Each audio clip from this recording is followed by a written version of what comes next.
Good morning, rise and shine, gamers. Pour yourself a tall glass of Barocca as we move here into week number 3 of the LPL Pro Rocket League Oceanic Championship. We're coming at you live once more from the heart of Auckland City, there in the Sky Tower itself. My name, it's Matt Smite Ross, it never changes. Mr. Stevens here once again, Watson joining me for week number 3. Mate, we're back here with more Rocket League action. We are back, and we've had a good few weeks, and I'm hoping for some more upsets, some more shake-ups on the table. And yeah, I think week number 3 is going to deliver. All right, guys, before we jump any further into the show, though, we do have an important update. As many of you have probably seen the news already, the Rocket League Season 9 World Championship in Dallas, Texas. The live event has been cancelled because of the coronavirus outbreak. Here at LPL, we've also made the decision to move our regional finals from LAN to online to protect the safety of the players, the personnel, and everyone else involved, as health and safety is #1 priority for everyone here at LPL.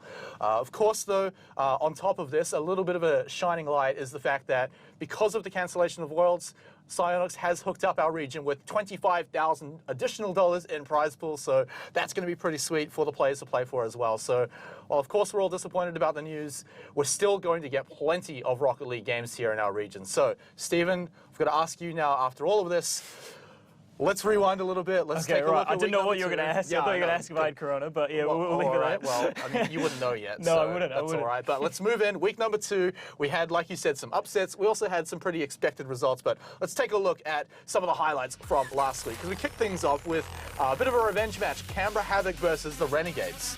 Yeah, I mean, it was a bit of a stomp. CJ getting his revenge, was on Chiefs last year and got knocked out by the Canberra Havoc, but this year absolutely stomped them in league play, taking them down. And then we moved on to Mindfreak with a bit of an unexpected result. We thought it was going to be a 3-0, we called it, but 3-2. Overt looked good in that game. I want to see more from them this week. And then after that, went into TeamEsper taking down Ground Zero, which has got to be the biggest upset of last week. Yeah, 3-1 as well, so a very surprising result there against a team that's quite strong like Ground Zero, especially a really good performance last season. We'll see if they can pick themselves up after that week's loss. And then, of course, our final match of the day, it ended up being Cringe Society versus Fury. Now, there was a little bit of hopes for this one, but Cringe Society got it done so quickly and so decisively. 3-0. These guys leaving no questions about who one of the strongest teams in the region is going to be. Yeah, it was a 3-0, but a lot of the games were only 1 goal in it. It was closer than I think most people picked, but Fury are playing well. Emphasis slotted into that team really well, so yeah, props to Cringe Society for still getting that clean game. And yeah, you see the results there. We just talked about them, but yeah, I've got to say that TeamEsper win was very unexpected. But Steve absolutely popped off. Yeah, Steve had some fantastic moments, and a bit of a spoiler, we're going to be able to see him in the first match. But of course, I think the Mindfreak match is going to be the other match that really stands out to me, because while they were expected to win, probably thought they were going to do it a little bit more decisively. But let's take a look here at the leaderboard. Cringe Society and Mindfreak both sitting at the top with 2 wins apiece. Then we've got a big middle of the pack. The only real surprise to see there is probably going to be Renegades, who'd like to be a little further up the table, as well as probably Ground Zero a little bit too. But then Canberra, Havoc, and Overt. I think Havoc being probably the big surprise down at the bottom with no wins just yet. You'd like to say it's a big surprise. They haven't really started strong. Tango's come into the team and hasn't really fit that role that Spidoge left, the whole story. And so, yeah, you kind of expect them to be a little lower down the standings, but yeah, they're getting a bit stomped out here so far. I mean, there's high expectations on a team that finished 2nd place last year. So even with the roster changes, a lot of people were calling them, but I think after the game against the Renegades, we've got a little bit of a better idea of where they're standing here in the tournament. But let's take a look at today's matches, because we've got some pretty good ones for you coming up today. We are kicking things off with the Renegades themselves taking on TeamEsper. Following that, Ground Zero will have a bit of an opportunity to redeem themselves up against Fury. Following that, 3rd match going to be Overt versus the super team Cringe Society. And then our 4th match of the day will be Mindfreak looking to continue their dominance against the Canberra Havoc. So, Mr. Watson, I ask you, which match stands out to you? For me, it's the first two. I think Renegades Esper is going to be a really good matchup. Both teams looked really strong last week, and also both teams 1-1, so trying to climb up that ladder. And then Ground Zero versus Fury is a big one for me. Both picking up a loss last week, trying to bounce back from that, and both teams look strong in week 1, and they're trying to bounce back into form. So yeah, my eyes are on those first 2 games for sure. All right, well, I mean, let's get to the first one of them, right? Renegades versus TeamEsper. You're looking at the defending champions coming off a very hot win last week, coming up against TeamEsper, who, for all intents and purposes, have been on the up. Yeah, TeamEsper looked fantastic last week. All members coming together. I think Steve was the one that really popped off, was getting those double touches and aerials and everything, and his mechanics were on form, so really carried in that victory there. But yeah, as a whole, TeamEsper is starting to look like that team that I thought they would in week 1. Okay, well, let's take a look at the Renegades. These are all players that you know these names. It's CJ, Kami, and Siki. Now, there's been some questions about CJ fitting into this team. I think last week it was looking pretty good, though. There are questions. I'm unsure whether he wants to play the same play style as Renegades, and you can see kind of holes there, but yeah, they did pick up a pretty dominant win last week. It was against the struggling Havoc, so I think this is a good test for them, and we'll see whether or not this is the team that everyone's putting near the top of the standings. Yeah, well, let's take a look at their opponents. It is TeamEsper. These guys, like I said, they're on the up, but they've got a mountain of a fight against them right now. Delusion, Frenzy, and Steve. Again, the only team to stick together since last season. Yeah, we pointed them out. We've already talked about Steve and how he's been popping off, but we all know Delusion's got it in his tank, and even Frenzy, we saw some pretty interesting stuff from him coming out in the first 2 weeks. So yeah, either one of these guys can pop off, and I think playing together for a whole season beforehand just really helps to have that knowledge of communication and everything. Well, I mean, let's take a look at the two players that we expect to maybe pop off quite a lot. It's CJ, and Steve coming up. It's only 2 games in, so some of these stats might be skewed based on the games they've played, but is there anything that really stands out to you when we compare these two players? Yeah, it's interesting to see. Renegades obviously had so many shots. Their first week just couldn't score anything, kept getting denied by the woodwork, and so those shots are pretty high. Finally started to get the goals going against Havoc last week, and the saves are low because they haven't been conceding that many shots. And on the other hand, TeamEsper have been conceding a lot of shots, but are saving them and are starting to climb their way back up into these standings and look a lot better. But still the shots and goals coming out from Steve as well. Yeah, and something that did impress us a lot was actually the defense coming from TeamEsper last week. They were under the gun quite a lot. And it is really funny to compare that to the Renegades, who so often just keep their opponents on the defensive the whole time, which means that they're hardly ever going to have any opportunities to save any shots. So it does give a little bit of story behind those numbers. Do you think we're going to see anything different? Are we going to see Renegades against TeamEsper keeping them on the ropes again? I think so. That's the way they like to play. Kani and Siki have played that last season, and I think CJ's starting to transition into that role and start to play that way. It's just watching the counter-attack and how they react to that. I think TeamEsper have the talent to really just put anything in when they get the opportunity and the space upfield. So, yeah, Renegades have got to get their rotations on point if they want to take this on. Okay, Watson, are we calling this a 3-0 for the Renegades?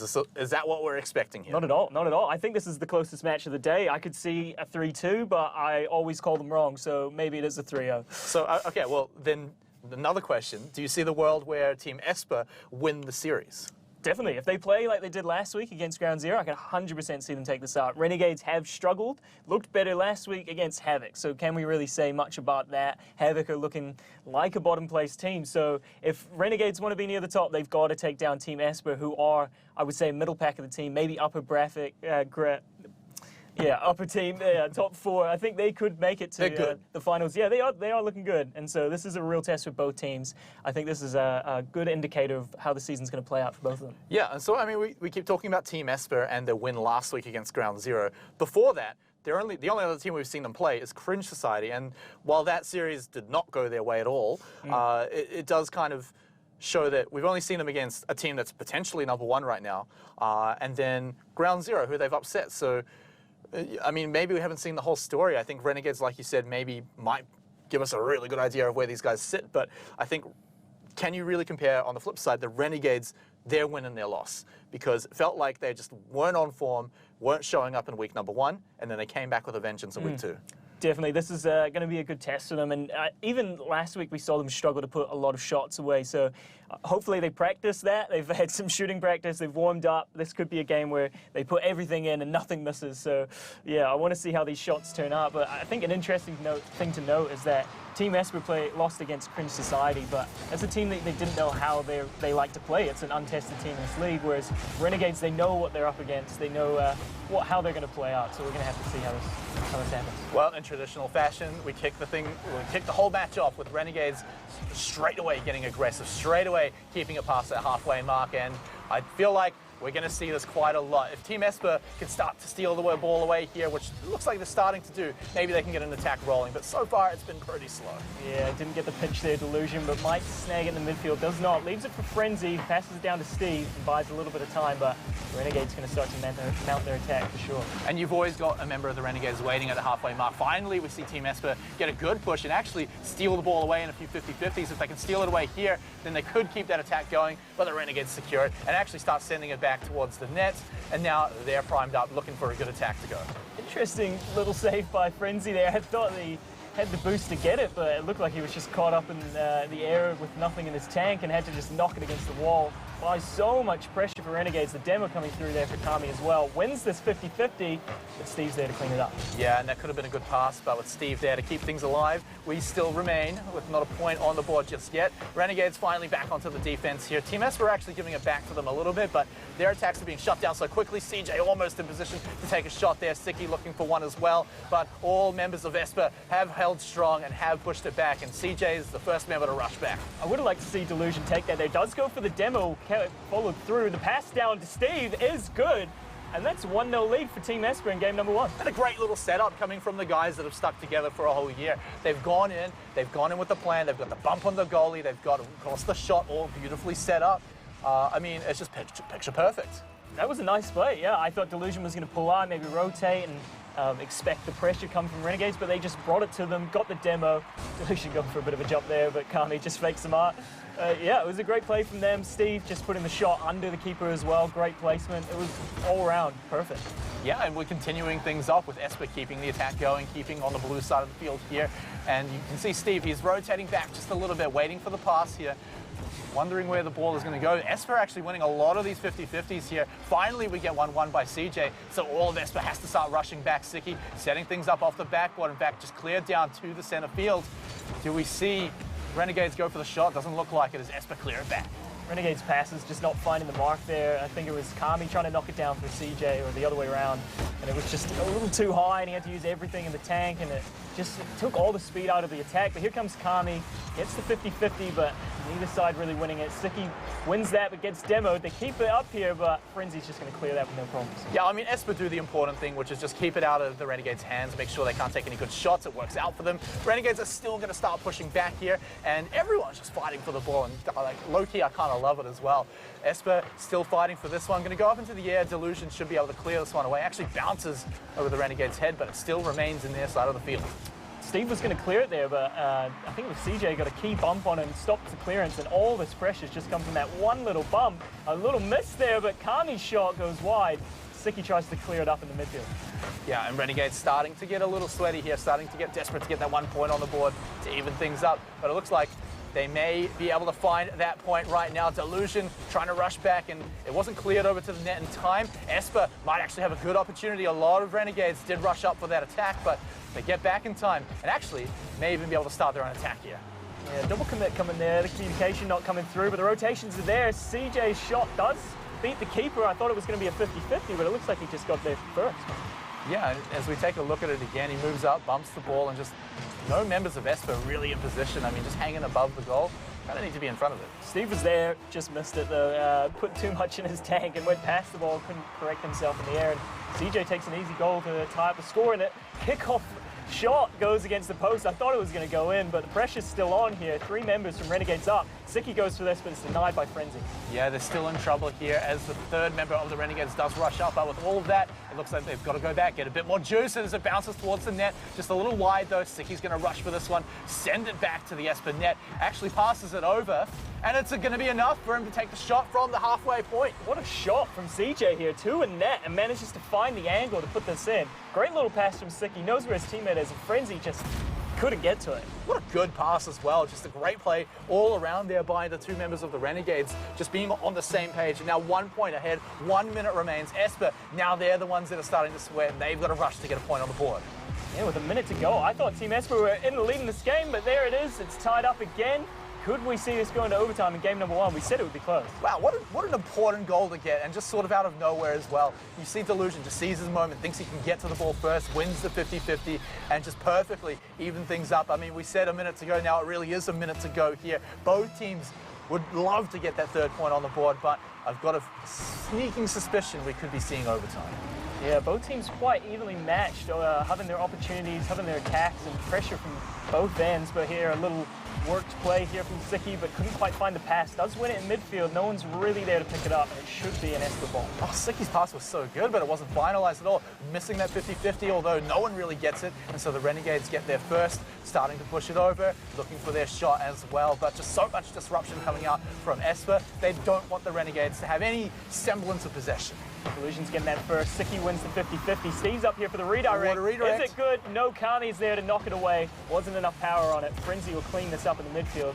It's looking like the pressure's on for Renegades. Oh, and they win the 50-50 as well. This is going to bounce around in front of the net. Sicky just trying to push it over. No one from Esper wants to step forward, though. They can't afford to let a counter-attack get rolling. And so this is Renegades' final shot as it flies away from them. Delusion actually going to take the final shot.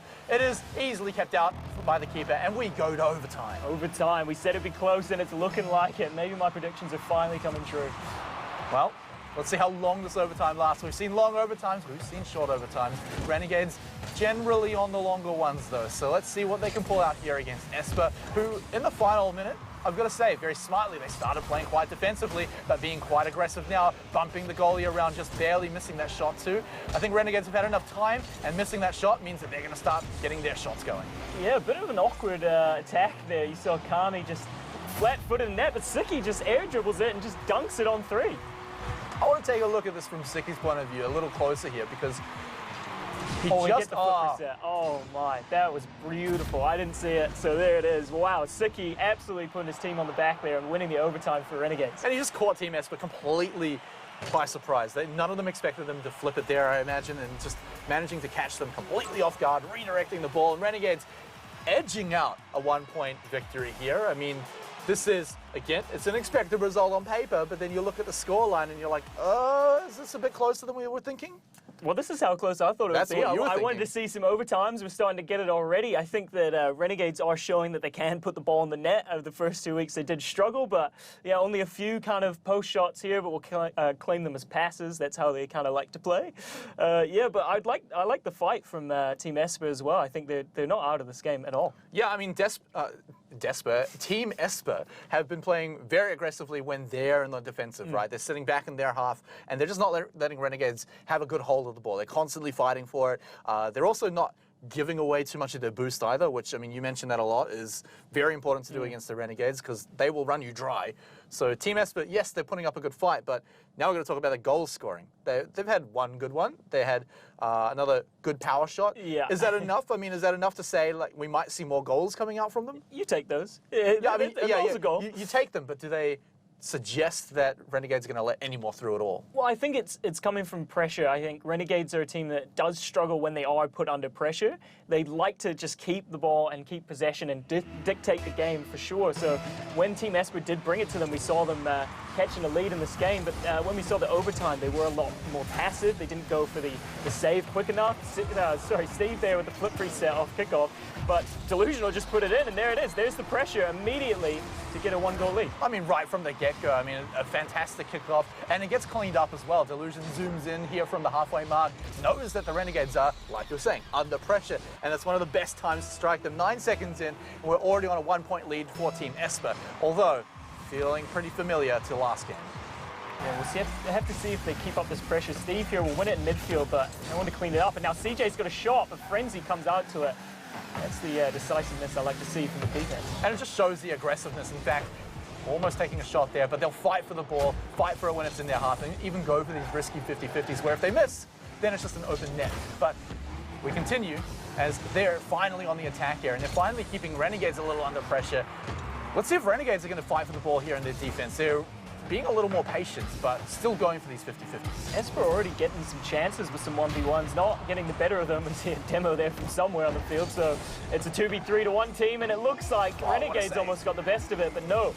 Kept out the last moment by Delusion. As we see the shot from CJ here is knocked away from Steve while I was on the line.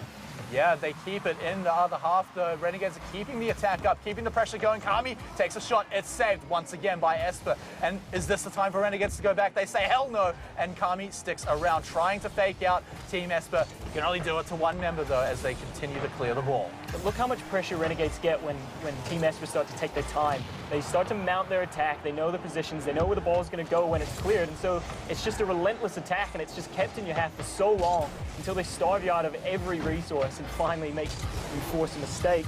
But we see it finally get out of their half. And now we start to see the TeamEsper attack is mount, but it looks like it's been snuffed out, and Renegades go back on the attack. Yeah, and Renegades Esper seem to be a little sheepish once they get into the blue side. They slow their attack down immensely. They stop going for many 50-50s, although as I say that, they're moving close to the net. Delusion waiting oh so patiently for a shot. Doesn't decide to go for it, instead goes for the 50-50 and clears it away. Yeah, good defense by Delusion there, and the flip reset at the end to beat CJ.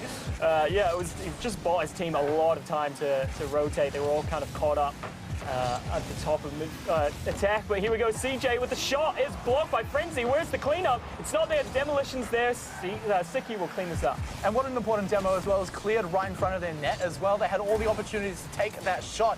However, Renegades can't push it in. They're going for another attack. This time it's saved once more, but the backup has arrived. Delusion. But the defenses are still there. Siki comes in from the side though and just seals the deal. Delusion was so close to getting a little pinch on the corner here, but couldn't quite get it. Instead just jams it and leaves it open for Siki to put that in, and that's it tied up with half the game to go. Yeah, and that's the attack coming from the Renegades we're expecting. Just the constant pressure's there, and they eventually start getting a good rotation going, and you clear it a little awkwardly, and suddenly it's in your net. But one goal apiece right now. Renegades back onto the defensive again, but this is where we've seen TeamEsper struggle a little bit as it rolls towards their net, back over into their half. Esper were lucky that Siki didn't have boost, or that was definitely a goal going Renegades' way. But CJ's still here, passes off to Siki, his shot hits the crossbar, and CJ's on the other side and couldn't quite find it. The angle was a bit too tough for him. Yeah, Esper still plenty of boost as well, so they can continue to save this one. Continuing to just redirect it over into the net, but all the defenders are there by now. And Renegades, they're starting to run low on the boost, have to run back and grab some more, but they can keep this one going. They steal it away from Delusion. They don't manage to clear it in front of the net, though, and Esper should be able to start pressuring now. This last minute from Renegades has looked really good. All their attacks are starting to put so much pressure and force some mistakes. You see no boost on Delusion here as he went for that, and so just more pressure coming out. CJ will try and get the pass in. Siki will steal the boost and knock it in. So Delusion's going to clear this. As far as Kami, pressure's still on, though. Yeah, you've got to imagine Renegades are about to score. These goalies in the net are just running low on boost and starting to get pushed around. Steve has to clear it away here. Don't think he can. It does get into the corner, though, which is enough to buy his team a little bit of time. And a big clear over towards the net. It should be saved, but that is what they needed. Yeah, an absolute boomer from Steve there. Managed to flick it all the way back into net and buy so much time. Now his team can get resources, but the demo in net makes it a 2v3. And they see a winning goal here, but no, it gets sent back their way, and Kami couldn't clear it, not enough in the tank. And wow, just Frenzy, he sees his moment, shoots it right over the head. I mean, maybe he expected it to be cleared away, but then the bonus, actually, almost Frenzy just jumped in there. Yeah, he faked it. It was Delusion's goal in the end because Kami knocked it in, but yeah, the pressure from Frenzy did help. Yeah, all right, so 2 goals lead right now. Renegades saw this position in the last game and they managed to even it up for overtime. Can they do it again? They're already getting a good strong attack going, but Steve says otherwise. He pushes it over, puts Renegades on the defense. Are they going to win some 50-50s here? No, they're not. We're going to 2-all. I don't know where this demo came from, or why the keeper was so far up. You've got so much time. You don't need to pressure this. Frenzy's trying to get back and gets demoed, and it just leaves this wide open. Why were all 3 of Esper up? Yeah, I mean, at that point, the question is, was he even the goalie then? Because he was so far forward. But regardless, it does leave us at a 2-all scoreline. Renegades getting a pretty sick, sneaky one at the end there. And now we'll see if either team can bring it to 3 points or if we're going to overtime again. Dropping right in front of the net here. Kami up above the backboard, tries to go over the members of TeamEsper, doesn't manage to do it, but keeping the ball right here means that they are not going to get scored against. That was a great read from Steve. He was going backwards and manages to read the bounce off the ceiling, which is never easy. Managed to keep the shot out, but Frenzy here in a 1v1 against Siki. Can he get the flip? Does not. Siki does well.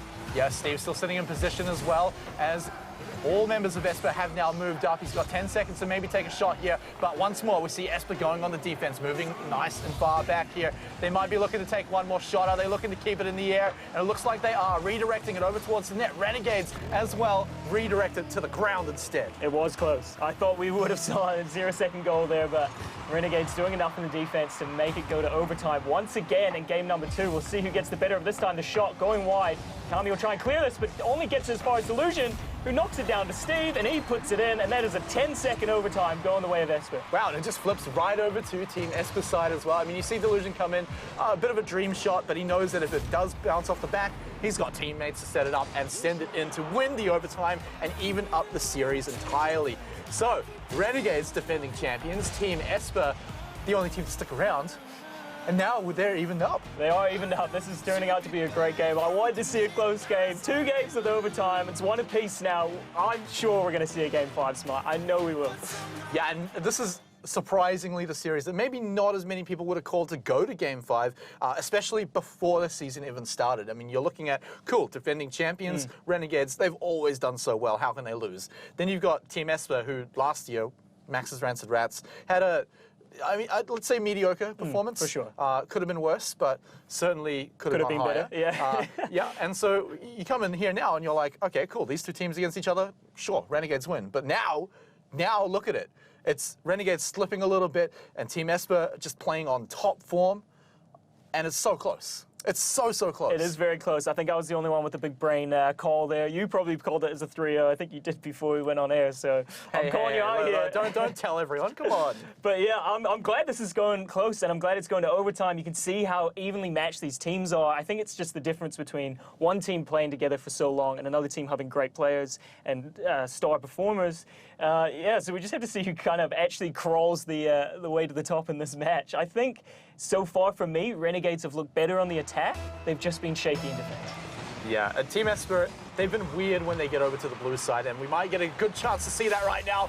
And you know what? A 3-second goal is pretty weird. Yeah, another thing to note, I think Renegades kickoffs have been pretty subpar and mediocre. Or Team Esper's have been great. I don't know which way to call it. Most of the time it's just a coin toss, so I think Team Esper are just getting the luck of it today. Well, 3rd game in a row, Team Esper with the first point on the board, and they're already getting another great kickoff, but Renegades managed to just clip that one in mid-air and keep it a little bit more ubiquitous. And so now they, yeah, it's a cool word, isn't it? It's a big word. Yeah, but now, moving in, Team Esper struggling to get it past and keep it in the blue side. So now we get to see Renegades start their attack, passing it over to the corner here. Delusion will want to clear that one away, but all 3 members of Renegades are sitting here, but a good clear coming out from Frenzy. Wastes all that time, and they're going to start it all again. We're starting to see a bit of creativeness coming out from Renegades. They're noticing that their plan of just shooting it and trying to force mistakes isn't working, so now they're trying to pass it down, play it backwards to the last man to catch a defender or 2 off guard, and I think it will start to work. I mean, you see 3 of them pushing up there. Just one pass is going to beat all of them. Yeah, their passing players have been stepping up, and I'd like to see a little more of them as the demo goes out in midfield to Siki. It's redirected towards Esper's net, but they keep it out.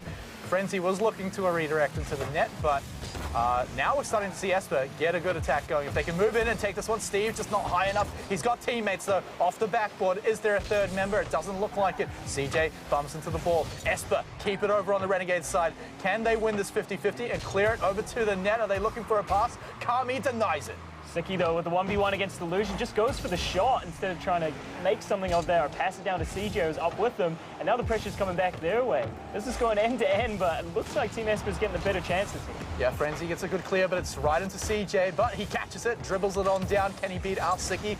Looks like no one really wins that one, but Siki comes in, takes the consolation prize, and moves it back into midfield. No one in net. CJ has an open net. Can he find it? He can. Beats Delusion on the right post there, and that's 1 apiece with 3 and 15 to go. And the passing plays are just looking great by Renegades. They're just always on the same page. They always find these moments, and they're just the little taps, just the tiniest little touches for the redirects. But it is enough from the Renegades to get these points. And I gotta say, some of the Renegades' goals are looking more impressive than Esper's. Is that a little Happy Gilmore quote there? Just a little taffy? You know what? You know what? It wasn't, but let's make it. Yeah, you can claim that now. Helped you out. And here we go, the passing coming out from Renegades against the post, but Siki couldn't quite find the shot. But a little mishit from Delusion there, couldn't quite find the pass. Makes Steve use everything.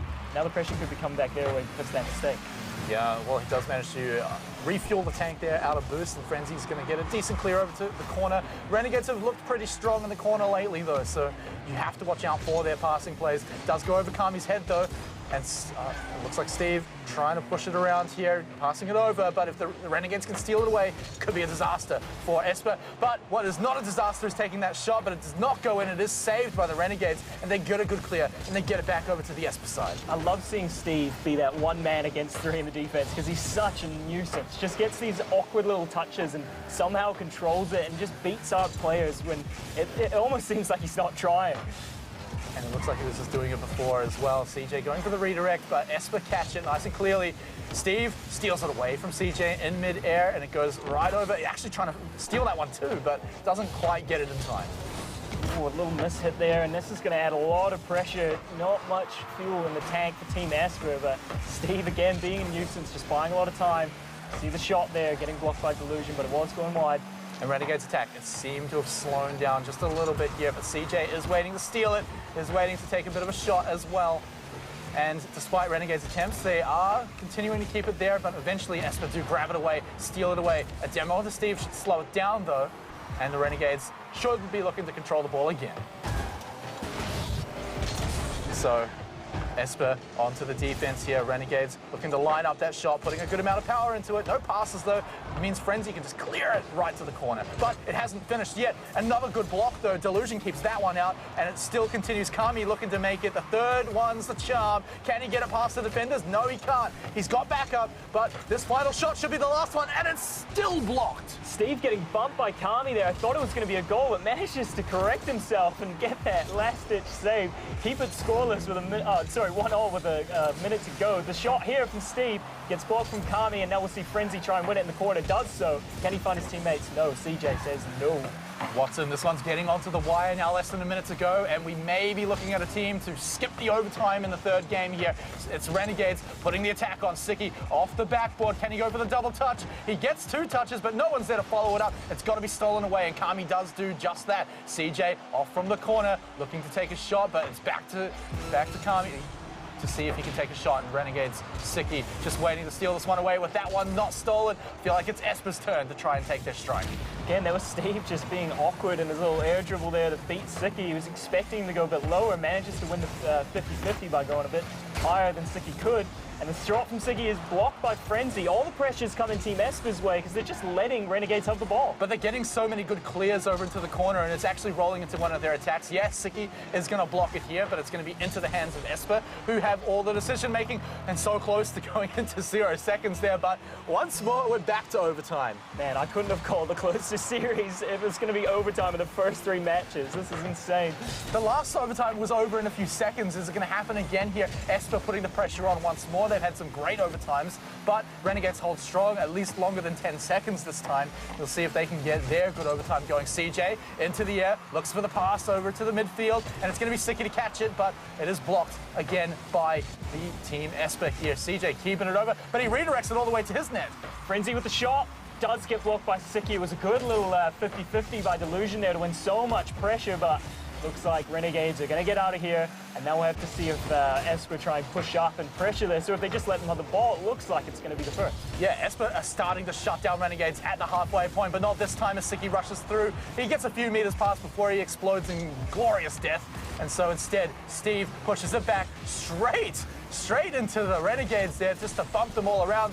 And it looked great until he didn't get the pass to midfield. The redirect from Steve bounces off the top. Can they just nudge it in? It doesn't look like it. It was so close to going in. That was such a well-worked play by Team Esper to get all those passes finding their mark, as well as the bumps in there, but just couldn't quite get that final touch to put it in. And now it's Renegade's chance to steal this game. And everyone goes to steal that ball away. No one wants Renegades to get this final shot in. CJ bouncing it around in front of the net. Siki sees his moment. Can he get it by the defenders? Yes, he can. And Renegades win it in the third overtime. Yeah, once I saw that miss clearance, I knew it was going to go in. Siki is never going to miss this. Look, Delusion's just caught flat-footed there. Does well to get a touch, but couldn't quite clear it out. And Siki steals the game for Renegades. I thought Team Esper had it, and there it is. Renegades take it 2-1 in the series. And wow, I mean, 2-1 in the series. very tight series. Each individual game is getting closer and closer. I mean, that overtime was really competitive and it was really fun to watch too, not to mention just the entire game as well. So Renegades moving on to match point, where we kind of expected them. TeamEsper on the back foot. These games looking a lot closer though, so I absolutely see a world where they can take the reverse, well, not reverse sweep, but the next few games in a row. Yeah, I'm definitely cheering on TeamEsper for this game here. I want to see a game 5. I know this game's going to be close, and it's been back-to-back goals. Every time a team gets a goal, it's answered, it keeps getting evened out. And so, yeah, I can just see this going to overtime as well, and then taking it to game 5. Man, we have a series on our hands, Smite. Man, a player that is standing out to me right now is CJ. He's really stepping up in this game. He's having a lot of those really great moments. He's involved in all these great passing shots as well. So I've got to say, CJ stepping up and perhaps bringing the rest of his team across the finish line here in a game that is so close. For me, I've seen a great improvement from the last 2 weeks in Siki. I mean, last season he was our MVP. He didn't miss a single shot. He was so clinical, but the first 2 games he was kind of hitting the posts. He just hadn't had his form. But yeah, it looks like he's back now, finally hitting the net. Some of them a bit more risky and kind of get the luck of the post and whatnot. But yeah, he's finally starting to hit the net, and I think this could be him starting to get on a roll again. Okay, some really good kickoffs in the last few games by TeamEsper. It looks like Renegades weather the storm in the first 10 seconds and maybe even trying to put a storm of their own on, but Esper holds strong. And in fact, I mean, what other way could it go? It's not quite a kickoff goal, but it is a long shot from all the way back. Man, TeamEsper just starts so well, and then they let so much pressure. This is the same game we've seen 2 or 3 other times. Oh, man. All right, so 1 point on the board, in the lead again for TeamEsper, 4 games in a row. Maybe we will see overtime here and go all the way to game 5, but we have to get there after the next few minutes. So Renegades, if tradition stays true, they should get a good attack going and should be able to take a good strike there. It is blocked, but they are keeping the attack up as it bounces around in front of their nets. Delusion gets a good clear off to the side. Should shut that one down. Yeah, if Renegades are following the script, then they should score soon and even out the match, and then we take it to overtime and everything's balanced. No, this one is lined up for that. Actually, just kidding. The script has been ripped apart as Steve scores a second one. And here it is, TeamEsper finally starting to get some actual pressure in the game. They get that early kickoff goal and then they'll kind of be complacent with that and stick on it. But here, they pressure Renegades, they take it to them, they just catch them off guard in the rotations, and Steve gets an easy goal. Yeah, a sick pass up to Steve as well to secure that one in. So another good kickoff coming out from TeamEsper. Renegades, they steal that one away. Looking for the pass over to Kami, just off the top of the net. Won't go in. Looking for the third shot, once more off the top of the net with all that bump. And so Renegades, they've got one more opportunity. Siki passes it to the midfield, but doesn't get it in. Again, Esper, holding strong. Yeah, Delusion there in net. He's been key for Esper at the shot. Steve couldn't quite find it. He should have got around that to put that in. That was a great opportunity for them to make it 3-0 and maybe see this game to bed, but does not. What I was saying about Delusion was I feel like he's been really key for TeamEsper. He's always been this last man that's just bought a lot of time for the other two to rotate and really save their asses a lot. Steve, from the wings, tried to take a shot here, has backup, but Frenzy can't find it either. And Esper, their attacks don't usually last for this long, so should be looking to end pretty quickly here, but they keep it in. And now looking to take another rotation to the Renegades, but it is going to be Kami trying to steal it away. CJ waiting to go for a contest and does knock it away with that 50-50, but through the defense, Steve just trying to disrupt him a little bit and make sure that attack shuts down. And now in front of the Esper net. Yeah, Siki's going to go over to the other side, but not going for the challenge, and so they just let a bit of a pressure. But what a passing play. Frenzy on the line to knock that away. That was great from Kami and CJ to just keep fighting each other, a little ticky-tack of football there. Yeah, and they keep the lead as well, importantly denying Renegades any kind of ability to come back in this game. They keep shutting them down. Renegades still going for another rotation. Every single pass, though, disrupted by TeamEsper, who are looking to push forward and go for their attack. Delusion waiting to steal this one away. Doesn't go for the contest, though, stays on the defense. Starting to see a few challenges in midfield coming up from TeamEsper. They're not letting Renegades have the ball. And see, when they pressure it up here and they do win those 50-50s, it buys a lot, but Delusion pushed up and it just leaves the net open. You can't do that if you're pushing up. Yeah, and the second where you see right there, Delusion just zooms past for the contest, it was the risky plays they decided to go for them instead of just leaving them in the air, and they paid for it. So now we're seeing a good example of why TeamEsper have been so defensive, but that said, I mean, they can't afford to do that against the Renegades. Yeah, all three members from TeamEsper on the right side of the field there for them. just don't want to see that when you're positioning and rotations, and it just left the door wide open for all 3 members of Renegades to be up against an open net. Well, Renegades still have 2 minutes to get one back on the board, so we could absolutely see this one going to overtime. They've had some pretty good runs so far. TeamEsper have been looking even stronger this game so far. Steve looking to steal it away, looking to just duke out, and gets one. Can he get 2? He cannot get 2, but he gets it far enough up the board. Kami's going to clean this up, though. Probably going to find another touch. No, doesn't have enough in the tank, and so Delusion steals this back. Steve's up there to be a nuisance. Delusion is left for it, but CJ beats him to it. Yeah, but that's so many members of Esper nice and far forward after that demo. He does manage to defend it, bounce it up off the top of the net. Esper holds strong, but it gave Renegades time to start this rotation going. They've got one clear, and Esper, that was all they needed. As Delusion should be looking to clear this one away. Yeah, the clearance was good. It was the double commit from Renegades that really stopped that attack there. Kami was looking for the double touch. CJ thought he was looking for the pass, and then just the communication not looking there. CJ's shot does hit the top crossbar. Sicky's up there, can't fight it either. Delusion will knock this up, but can he get it past Kami? He cannot. Who wins the 50-50? Pressure's still there. CJ wins that one. Sicky's last man, but Steve's there and manages to beat him to it and buys a lot of time for Esper, and that 50-50 will totally snuff out that Renegades attack. Yeah, all of Esper, they put all their eggs into just stopping these passes and going for the 50-50s, and it worked out just in the end. 1 minute to go. Renegades desperately needing one more point, and Frenzy just clears it over to Renegades' side, looking to just buy so much time. In fact, many members of Team Esper are up right now. Delusion goes for the shot, and it's just redirected back off of Steve into the net. Yeah, and that could be game here, that goal there. There's 40 seconds for them to get 2, but it took them so long just to get 1. Team Esper looking very good in defense. And the only time they scored was when they all pushed up past midway. So just sit in defense, you'll be sweet. Yeah, but we cannot breathe easy when you're playing against the Renegades. Renegades have absolutely come back from leads like this before. They've had 0-second goals, so you can't even let the time running out give you any sense of relief. Team Esper have been great on defense, though, so far. Better than most teams have fared, so let's see how they manage to go with 30 seconds left. Yeah, Delusion's just going to get by as much time as he can for his teammates. The demo coming through there, though. It's a 3v1 in net as Delusion's getting back. Steve misses it, but no one from Renegades to really punish that. CJ will keep possession in the corner, but gets beat by Delusion, and now all the pressure's snuffed out. 13 seconds to go. We could see this go to game 5 now. Yeah, that Delusion clear was just crucial in buying enough time. So now, with only 6 seconds to go, one demo on a CJ as well. Renegades with 1 second left cannot do it. It will be Team Esper as soon as the ball touches the ground, winning the game 4 and moving all the way to game number 5.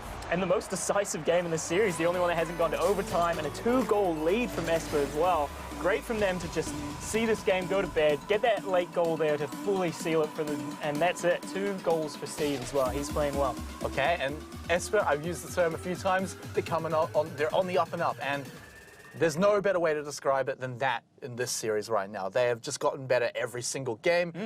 In the games that were close, inching them closer and closer, but then finally edging it out in this one, which, like you said, the first decisive victory. The first victory that didn't have to go to overtime.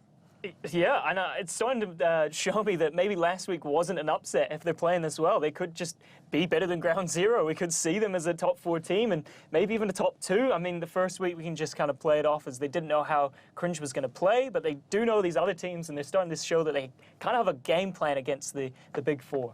Yeah, and as I said before, you know, CJ is stepping up to me and really starting to stand out. I've got to say, Delusion this series, he's been starting to shine as well. Not so much in those star moments where you just get a shot from absolutely nowhere or get an amazing bump. It's just being consistently there, consistently buying time for his team, and just always being that rock that we need to see. Yeah, he's been a great last man. Usually you like to see him just kind of take on all 3 by himself, but instead he's doing it at the other end of the field just to buy time, as you say. Beats our players and wins these 50-50s that are so crucial and keeps them in these matches and even steals them wins like that one. Yeah, so let's kick off here onto game number 5. Who would have thunk it? Here we are, Renegades versus Team Esper, and already Renegades getting strong on the attack.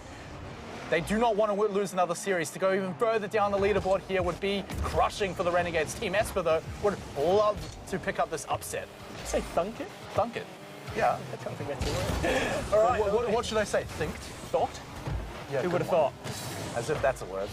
Well, here we go. We're getting into it. For once, TeamEsper doesn't steal an early goal, but it looks like Renegades got the pressure. Kami didn't go for the shot. Instead, went to try and beat the last man, and instead gets snuffed out. And Delusion here, trying to beat two. Does get the flick. Does that go in? It does. Delusion steals that early goal. Took a little bit longer than the last games, but there it is. Esper with the lead again. All 5 games, TeamEsper picking up the first point, and that is just great for their morale, great for their momentum, and Delusion picking it up too as well. Who else but the player that I'm almost certainly going to pick for MVP if they win the series? Yeah, I wouldn't have thunk it. Who'd have thought? Is that better? Yeah, that's better. That's much better.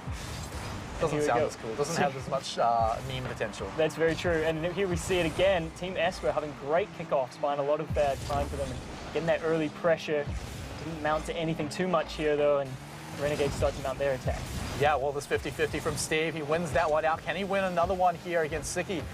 If he can get this one, he can get a great attack going. In fact, he buys time for his team to get there, but he also buys time for Renegades to get a defense going. They clear it back, shut that one down by Esper. Yeah, Frenzy needed to get there because Siki was just up, trying to steal a little goal there, get a redirect. CJ was trying to find him, did not. And now the pressure's going the other way. Kami will boom this up the field, try and chase after it, but Frenzy's got the clearance all day. Yeah, Esper are actually getting hit by a lot of these demos as soon as they start moving up the field, so really shutting down a lot of their attacks. Bouncing over to the Renegades net here. Now it's TeamEsper looking for a shot, but Kami will have a good clear. No one's going to contest this one. Frenzy sends it off to the side though, and now we're back to Renegades trying to send one in, but it keeps just going to that corner.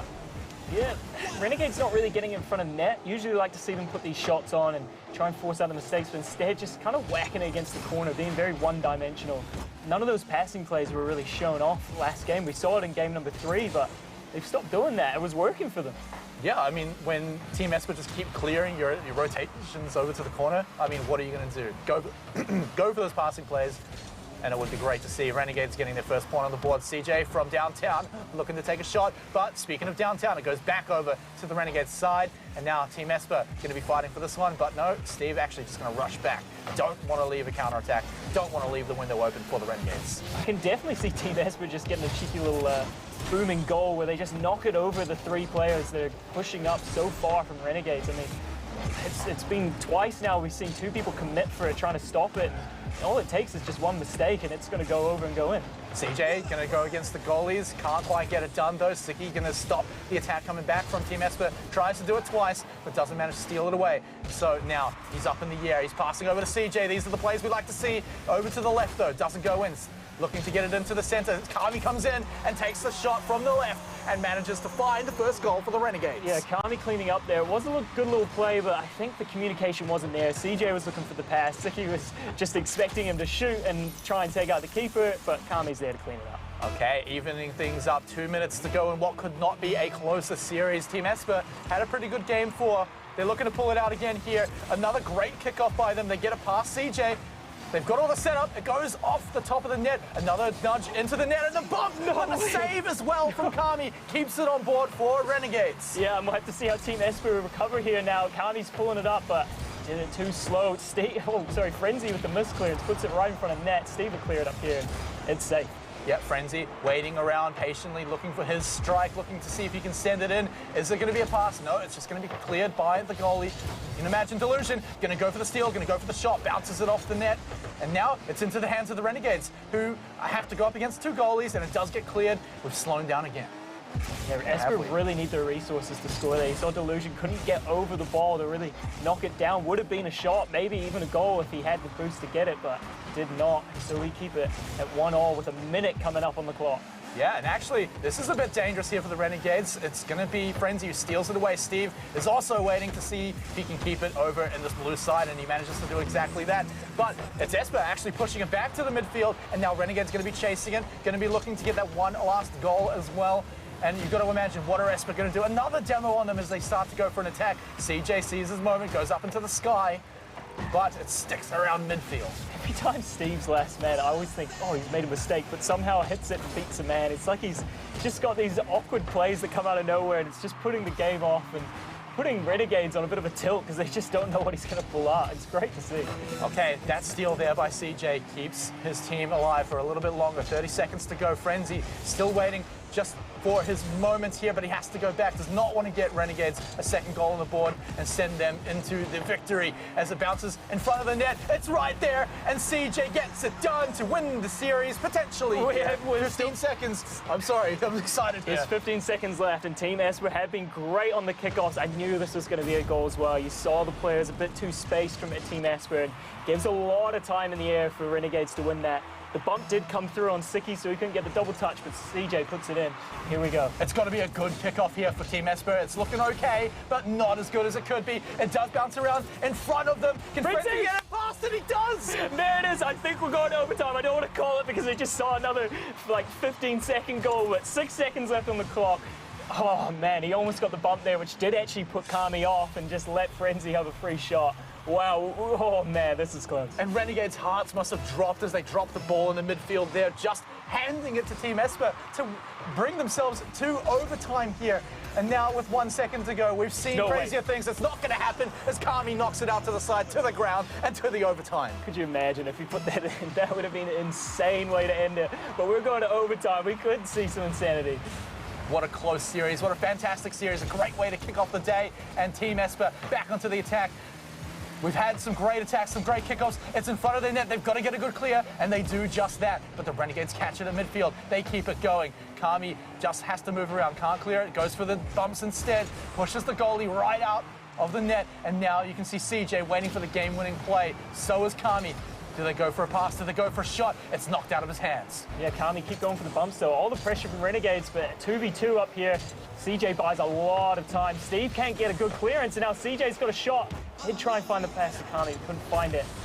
Pressure's still on. Stolen away from Delusion, but Steve is there to catch it back.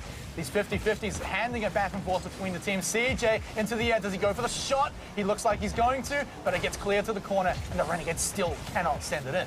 Esper's scrambling, though. Renegades have all the control in this game, but all it takes is one mistake like that, and we could see a win, but Frenzy couldn't quite find the pass at the end, and CJ will take this up.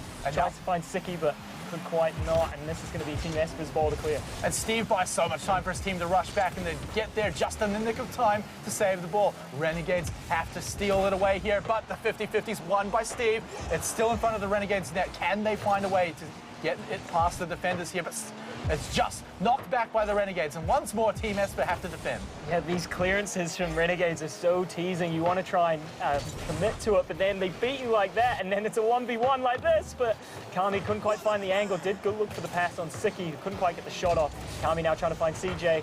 Does get knocked to him, but looks like all the pressure's off of that attack. And good, smart clears coming out from TeamEsper. A little low there for Delusion, so he's going to have to rely on the rest of his team to send it in. Siki off the corner, going for some bumps, or no, actually just goes straight past, steals away the boost. And so once more, we're likely to see TeamEsper try to get something rolling, but before it even gets properly into their half, Siki steals it away right through the air. It's stolen away from him, so he can't go for any fancy shots. And we remain here in overtime. CJ, though, with the dribble, couldn't quite find the angle as they're scrambling back from TeamEsper, and CJ somehow snuffs it in the corner. It was just scrambling, and it was just the mistakes there at the end. Delusion couldn't quite clear it. Good 50 from CJ to win it. Steve didn't have enough to get to it. There it is. How close could you call it? What an insane series. I mean, I'm not going to lie, I definitely called Renegades the favorites here before the series even began. They did pick it up, so you know what, I am technically right. But a 3-2 scoreline in 4 out of 5 games going to overtime. TeamEsper actually getting the win on the one that didn't. I mean, what a series. I mean, no one would have called that coming, but even though Renegades are going to be the team that moves up the leaderboard, there are high hopes now for TeamEsper. Definitely, I think this is a team that's looking like they want to lock in some playoff spots. Yeah, I'm loving how they're playing. I think all members are playing well, and even Delusion just sitting into that last man role really well. Steve's just awkwardly amazing, and I love watching it. Yeah, great play from them, but congratulations to Renegades on getting your second win, climbing up that ladder where most people expect them to be anyway. And then an MVP. I mean, for me, probably CJ throughout the series. I mean, he stood out compared to the previous 2 weeks. I mean, I still want to put some mentions onto Delusion and even to a point Steve for putting out a great performance in that match. But at the end of the day, those passing plays that CJ was involved in were just mwah. Yeah, definitely. I think another mention to Siki, who I think has improved from the last 2 weeks. He is a great player, we know he is, but yeah, I guess CJ is the man. I will agree with you on that one. He did step up in this game, and it's looking like he's finally slotted into this team for sure. Yeah, CJ, fantastic performance, picking up that MVP performance throughout the match, and through a bit of a slog too. I mean, it's hard to pick up a consistent performance through 5 games, 4 of them going to overtime. It was messy. And yeah, some messy games as well. So it's hard to stay composed. Yeah. I mean, when you're getting kickoff goals kind of out of nowhere, the other team scores first against you in every single game. I mean, it's got to be a bit worrying. Yeah, definitely became the janitor at the end there as well to clean up that mess that was the overtime in Game 5. But yeah, props to Renegades. I think they are a good team. They're starting to show a lot. I think they are a bit one-dimensional at times, and I would like to see them try some things. We saw the passing plays that looked good, and then they just stopped doing them. Yeah. So, yeah, I want to see more of that. Yeah, so there it is. That's Renegades for today, picking up the win 3-2. Coming up after the break, though, we do have Ground Zero versus Fury. That's going to be a hot matchup. Make sure you stick with us for that one. It's coming up after the break.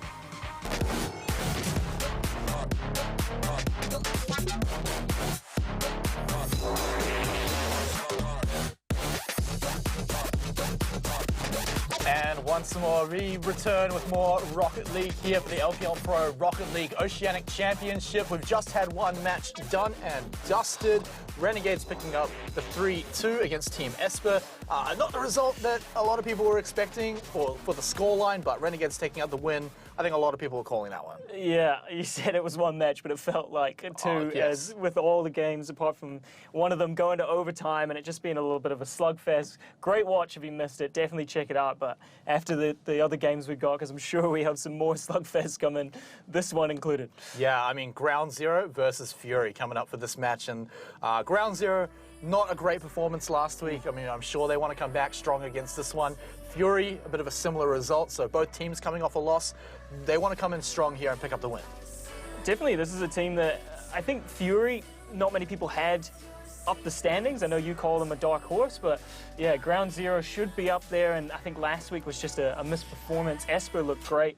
As we saw them just before, who took them down. But yeah, this is both teams trying to bounce back from a Week 2 loss, and both had a Week 1 win. So very similar story for both these teams. Okay, well, let's take a look at their lineups. First up, it's going to be Ground Zero, who saw a bit of changes during the offseason. Jules, Decker, and Express is going to be the one sliding into this roster. And Jules, for me, has stood out. I mean, he's such a mechanical player. I think Decker last year was a good scorer for them, a good striker, sorry. But Jules has just stepped up this season and has been that man time and time again the last 2 weeks. So expect a good performance out of him, I'd say. And the other two just need to kind of follow his lead. Yeah, well, let's take a look at their opponents because I've mentioned these guys. They've got some great potential coming out of this roster. It's Amphis, Kenny Salmon, and Scarf. I think I always like to emphasize Amphis, but let's touch on the other two players for now. Yeah, for me, it's been hit or miss. I think when they play well as a team, those two aren't making mistakes, and they play solid and just let Amphis do his thing. And I think that's how this team wants to play. But we saw it last week. We saw the mistakes, and we see the faults in this team. So, yeah, for me, I want to see Kenny Salmon and Scar step up. But Amphis is definitely the man to watch. Okay, well, speaking of Amphis, let's take a look at the key player matchup that we're going to be keeping our eyes on. Amphis is, of course, the representative for Fury, but Jules from Ground Zero, how does he compare? Yeah, and look at, in a loss, look at the shots he was getting. He just needs to find the conversion rate there. 5.5 in shots for just last week. His saves as well up there. He's been all over the field, so it was great play, even in a loss, to get that. And Amphis, on the other hand, didn't quite have the impact, and I think that's because a lot of it was coming their way, and they couldn't quite deal with it. So, yeah, I want to see both these teams bounce back. I want to see a Game 5, but one of them's going to have to take a second loss. Yeah, it's definitely something to mention as well, in that those stats on the screen right there are just from last week. So the fact is Ground Zero did win at least one of the games in that series. So it's going to bump the stats up just a little bit. So I think the real test we're going to have is in-game. Will Jules measure up to Amphis? I mean, that's the question for you. We can talk about his stats, but do you think he will live up to the performance today? Yeah, I think Jules, is the better player. I mean, Amphis is a little untested, so he could be shaky, but Jules has been in this league for so long. He's such a tested player, and everyone knows how good he is. So it's more Amphis trying to step up to that level and whether he can match Jules's prowess. So yeah, I would definitely call it as that's the storyline for this game, is just how these two players are going to step up against each other and kind of carry their team. But Ground Zero, on the other hand, I feel like do have players that can also step into that role and step up. So if Jules isn't performing, maybe Deca or Express can jump into that role. Whereas I feel like with Fury, it's a one-man show where the other two are kind of backing him up and letting him do his thing.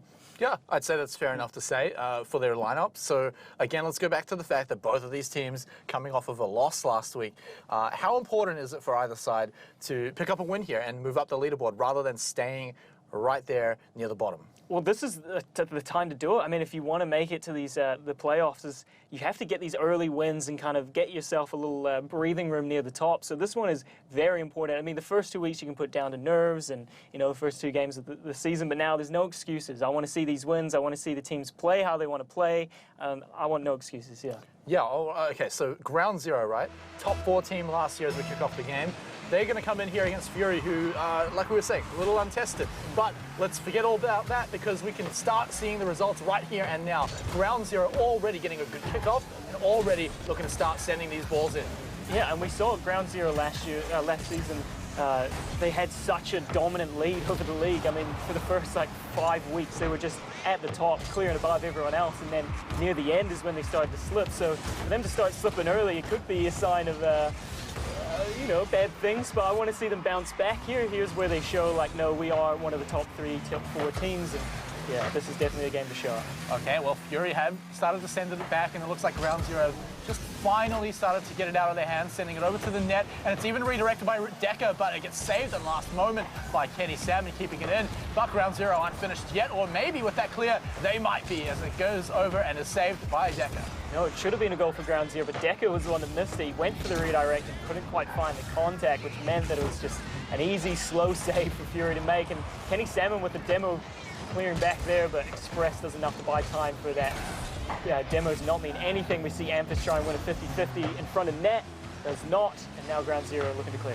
Yeah, and it looks like this attack is all but shut down and slowly actually goes right past Express. It's still in the hands of Ground Zero, but all that time being burned down, not really to anyone's advantage, but it does give a few moments for Fury to get into position, send this one away into the corner, and make sure Ground Zero have to work for this next goal. It's moments like that that make me worried for Fury, is where Kenny doesn't really know which ball he wants to go for, whether he wants to see it go up the wall and take it from there, or catch it on the bounce, and that's where the opportunity for Ground Zero to make those shots and make those plays are. So I want to see him be a lot more decisive. That's good, I guess, but needs to find a teammate when he's clearing it, and then they can keep Ground Zero scoring. Yeah, Fury actually starting to win a lot of these 50-50s here as the game progresses on. And now it's going to be the question, will it work out in the attack here? It goes over to the corner, no one from Fury to pick that one up, as they'd already sent a member back for defense. Scarf going to get the demo there to slow that one down here against Ground Zero. They should be stopping their attack, although they catch it in midfield, and it looks like it might continue. Yeah, pressure's starting to mount. We see Amphis here on the wall. The Deca gets a booming clearance, and it's 2v1 up here. Can Fury rotate? Kenny Salmon is there now, but doesn't get the clearance. Express pulls away, though knew Amphis was going to get there first. And now Fury's time to shine. Now, Ground Zero just looked a little greedy there. Everyone wanted the ball, and so instead no one got it. Now they have to go back for the defense. They look to be shutting this one down just now, especially with Express likely to get a pretty good clear here, although these 50-50s are just so annoying coming out from Fury, keeping it over here on this blue side. Although, if they could have got that clear, that would have been nice, but it's kept in here by Kenny Salmon. A good one through the sky, going to be hard to contest that one. Caught by Fury and just cleared back. Maybe they're looking to take a strike here, but I really doubt it with all the goalies sitting here by Ground Zero. They're going to need a few bumps to get anything done here. A redirect over the head of Express. Doesn't go in, but the third shot is just a little wide, bumped by that one too. And it looks like Ground Zero shut this one down. They've almost turned it around, taking a shot, but saved by Amphis. You saw all 3 players from Fury playing very aggressively, all above halfway, even further than that.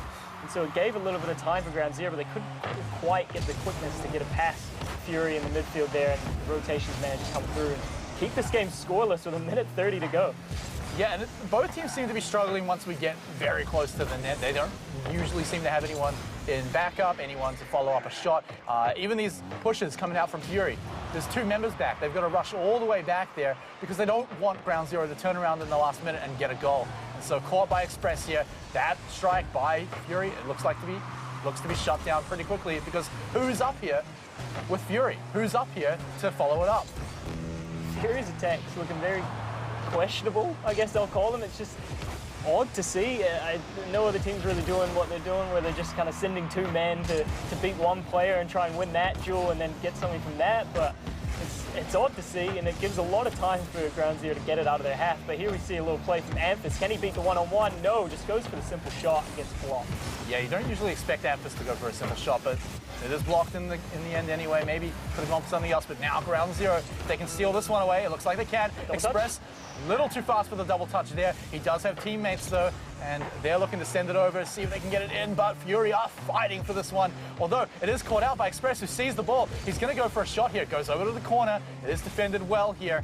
Coming out from Fury. Looks for the pass over to Decker. Gets the redirect and the first point on the board with 12 seconds left on the clock. Oh, and the angle here from Decker as well. Nice little pass from Express, but you see a bit of communication errors. I think Express was going to go for it, and Decker said, nah, that's mine. Did leave it in the end, and Decker did well to find that. Yeah, and that just about shuts the door on Fury. We've seen quicker kickoff goals for sure. However, they're going to have to work really hard and pray for a miracle to get a point in a game where they have not scored yet. And now they have 3 seconds. They've got to keep it in the air, but this is just going to bounce, I believe. No, Kenny Salmon catches it. Jules goes for the duel. And this is going to get knocked to the ground. And Ground Zero take a 1-0 lead over Fury in game number 1. Yeah, and a pretty quick, decisive one there by Ground Zero right at the end. Close up until that point. I think coming out from both teams, we're seeing similar issues, right? Is that their attacks are kind of flimsy. There's no real substance behind them. Yeah, well, I just want to take a little look at the points there while we still have it up. And Scarth with 82, not really having an impact in this game. Is that even enough to register for XP? I don't think so, but yeah, that is, you don't usually see that in the competitive, no. So a bit interesting there. But yeah, good to see Ground Zero kind of cleanly win this one. Yeah, there was only 1 goal. They were maybe a bit one-dimensional, as I say, in the attack, but the defense was strong. It was solid, the rotations were good, and it was enough. Yeah, I mean, the defense looked good enough from both teams. I don't want to shout out too much about how great they were because at the end of the day, it does feel like both teams kind of weak on the attack. They'll get there and then just be so conservative that they've got 1 or 2 players already super far back and not in position to follow up shots. So you've got players like Amphis who are up there fighting for the ball and actually get it, and yet there's no one there to help them. Yeah, I pointed out Jules and Amphis as mechanical players, but so far in this game, all they've done is scrap for the ball, have these 50-50s in the corner where neither have boosts, and they kind of just flip it until one manages to win it. It's just a coin toss in the corners, so I want to see a bit more mechanics come out from them. They have the space to do it because both teams are sitting so far back, as you say. Yeah, I just want to see more from both teams. I mean, we compare it to last game, there was just a slugfest and goals galore, and then you get into this one and it's a 0-0 game until like 30 seconds left. And the 1 goal, though, was really good. And then 1 goal. The 1 goal that Ground Zero got was a little treat to watch as well. Just a nice, clean redirect. But here we are in game number 2. Fury looking to bring one back up, and they're going to look to start doing it here. Scarp fights for the ball up in the air, but it is easily taken away by Ground Zero. They're continuing to clear around their own half. Really looking to just hold the ball. Jules wanting to catch this one, has to get it past Kenny Salmon, actually sends it over to Express and bounces it back off Jules, and there it is. That was nice. That was it. I don't know if they meant it. Jules just kind of wins this duel here, and then it ends up going to Express, whose shot goes wide, but Jules just stays there enough to kind of redirect that back into net. That's a great work goal if they meant to do it. Yeah, and that's kind of what we're expecting from Ground Zero. Clean little plays like that. And of course, the ability to clean up maybe the odd little mistake there, as we saw at the end. Decker pushing it up, and now Ground Zero, if they can get 2 points on the board super early on, then they'll have earned my confidence back.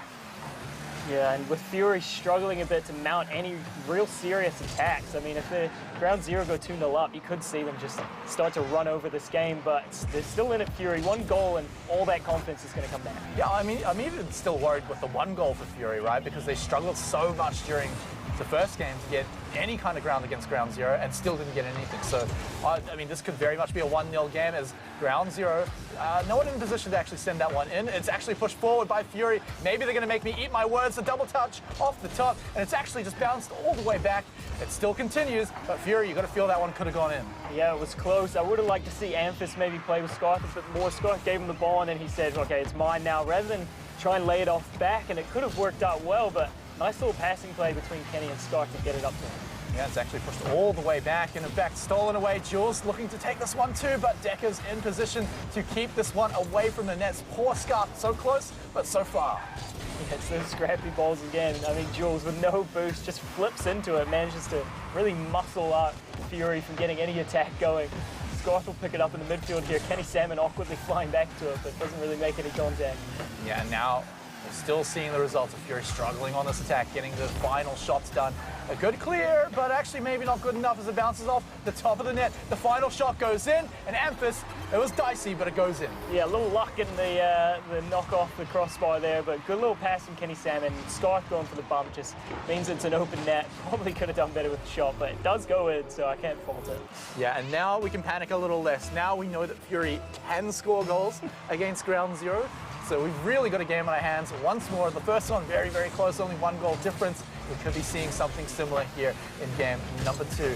Fury on the defense again. A good little dodge by Scarth there. Just jumps over his head. Looks like both teams are looking for that bump demo play now instead of just passing it and trying to beat out the defender, Jules, which is good to see. But Kenny Salmon, the last man there, does enough to buy his team some time, and they'll start to mount their attack, trying to catch on the rotations, but Express winning in the midfield means that this is going on. Gets the bump on Amphis. Jules keeps this up. Deck is up in the air. Can he find it? Hits the crossbar and goes in again. Gets the luck as well as Amphis. Looks like it's going their way. And all of a sudden, Ground Zero just unleashed the hounds on their aggression. They just start bumping everyone around, going for so much disruption. Literally no one's in goal because they keep getting pushed out of it. Yeah, it's messy. I mean, we said the first one was a slugfest, but this is starting to turn out as well. We see all the bumps and demos, the zero boost plays where they just flip at it, and I love seeing it. Jules right past Fury there. They get by one member. Decker looking to maybe set it up for Express. It goes up into the air just for a redirect. And can they hold on to it? Jules, if you can clear this one out, it would be great, but it's cleared by Fury instead, and it goes past Scarth right into the net, and Fury even things up. Yeah, this was Decker maybe having too much faith in his teammate. Pushes up here with Jules instead of turning around, and I don't know what Scott's doing in the corner there, but he was there, and Amphis just knocks it in. And wow, just like that, we're even back up again. I feel like that one just slipped by Ground Zero, who perhaps might not let that happen again, but we've seen crazier things, so keeping their attack going, it seems like at the cost of their good attack. Maybe their defense is slipping. Express, looking for a good attack himself, sets it up for his teammate Decker, and Decker gets it in pretty easy peasy. This was good from Express. Had no real boost after this initial beat there on the defender, and then Kenny Salmon just, again, not getting the clearance, not very solid in defense sometimes, and you see a mistake come out like that, and Ground Zero will punish. Yeah, Ground Zero jump on that one straight away. Here in the next kickoff, Ground Zero 1 point up again. They get a really great clear. Express right through the air. Fury actually just catch that in so much time that they even get a chance to go for a 50-50, but they win it out. Fury pushing it back over Decker, the last man standing, but he gets such a great clear, such a great dribble through the air. Even his teammate wants to take it off him. Yeah, Express almost getting the shot there. Jules will scrap for this in the corner and always does well in that situation. Express here with the shot, does go high, doesn't find a teammate in the end though, and Jules will snatch this in the midfield to knock it to Decker. That's teasing in, but it does get saved, but here comes Jules and cleans it up, and that's 4-2. That's the game to bed. We're going to game 3 with a 2-0 lead to Ground Zero for sure. Yeah, well, we'll have just a minute to see if that is going to be the case. Of course, Fury can pull 2-1s out. Of course, it hasn't been looking great in the last few minutes for them. Ground Zero have really stepped things up, started to be real aggressive, even to the point of blowing them up. The reason why I've called it so early is just because it's been such a struggle for Fury to actually find anything, and it's only really come from mistakes from Ground Zero, and I don't think with a 2-goal lead they're going to start to make those mistakes again. Yeah, and their attack falls short very quickly. Again, Ground Zero happy to send this one up. Decker maybe just looking to play off himself, bounces it off the wall and sets it right up for Jules, who gets that one in to send it to 5 points, and maybe now we can put it to bed. Yeah, I mean, we started to say that Fury will start to lose their confidence when Ground Zero start to get rolling, and this might be the start of that. And it makes me worry if we go to game 3, and it's 2-0 up for ground 0, which is very likely looking to be. Game 3 could look even messier for Fury. I would love to see just an absolute stomp from either team. Maybe Fury will come back and have an answer, but it's looking like ground 0's ball is starting to roll their way, and Decker's going to get this one. No, it's denied by Kenny Salmon, actually. But Jules is able to set it up right over to Express. It's sending all the way back to their net, though, as Fury did manage to clear this one up. They've got to score now if they want to have a hope in hell of taking this game out. But as that clock runs down, you've got to imagine ground 0, they're feeling the pressure less and less. Amphis will be there to defend. All it's going to do, though, is keep that time going down. And already, look at this demolition derby. Jules struggling to stay alive there against Fury, but manages to do so. 10 seconds remain, and Jules just keeps clearing it back. Yeah, Fury may be looking for a feel-good goal just to look into game 3 and have some confidence, but instead gets shattered by Jules, who finds one on the backside there, and that's 6-3. Oh, 6-2, sorry, to ground 0, taking us to game 3 with a 2-0 lead. Yeah, 3 seconds to go. You're going to have to get more than a goal per second there. Ground 0. We're going to move on to match point after this one. I wouldn't be surprised to see if they can just magically get a goal in the final few seconds. Nah, Fury are going to push it away. They're not going to let them have any fun, except maybe Jules, who goes up in the air. But there, it touches the ground. Ground 0, 2-0. This is looking a little bit more on paper, what we're seeing. Match 1, we're a little iffy, but ground 0 still won. But a solid win here from ground 0 against Fury, who are continuing to be a little untested, but now I think we're seeing a bit more where their level's at. Yeah, Scott managed to find triple digits there. Maybe that improvement's starting to get, so I want to see him maybe get some goals going. But I've got to point out that Jules, we did mention him at the start and kind of say, look out for this player. We think he's going to play well in this match, and he is doing exactly that. 4 goals in that match there. And even in the first game was just such a presence, even just being there and scrapping for the ball has just set off the Fury and not letting them play the way they want to play. Yeah, it's almost in a direct comparison to CJ in the first series, right? Is Jules is just being solid player, but he's always there in the magical moments. Those great passing plays that are getting them the goals, and even just the full man rotations where the whole team is involved. Jules is always there in a critical moment. So shout out to Express, he's been setting Jules up for a lot of these plays, but it's all on Jules to be involved in it and actually seal the deal there. And you can see in the last game, it was a great result coming out from him. I mean, even at the end, where you can kind of argue how much that matters. He was making those solo plays. Yeah, I think Jules last week, even in his loss, looked good and looked like the best player on the team for sure. So it's good to see the other two step up. Even Decker's having a good performance and cleaning up some of those important goals near the start to kind of give them the lead. And yeah, I think those two players, Jules and Decker, are that attacking force that you like to see. And then Express has just been solid. Bought so much time whenever he needs to, and even just setting them up from their own half. Oh, he just had so many good clears as well, which just immediately shut down anything Fury can do. But as we open up game number 3 here, ground 0 on match point, a ground 0 on the line here, as they're sitting in front of their net. But like we were just saying, a great clear slows Fury's attack right down.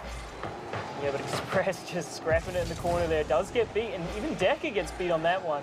So it goes all the way back to Jules, who's going to have to use everything in his tank to buy some time. Amphis up here, knocks it to the side as far as Decker, who wins that pass. Scott, can he beat Kenny Salmon? He cannot. But Express will clean it up in the corner and try and mount another attack. Does get the shot, and it goes in.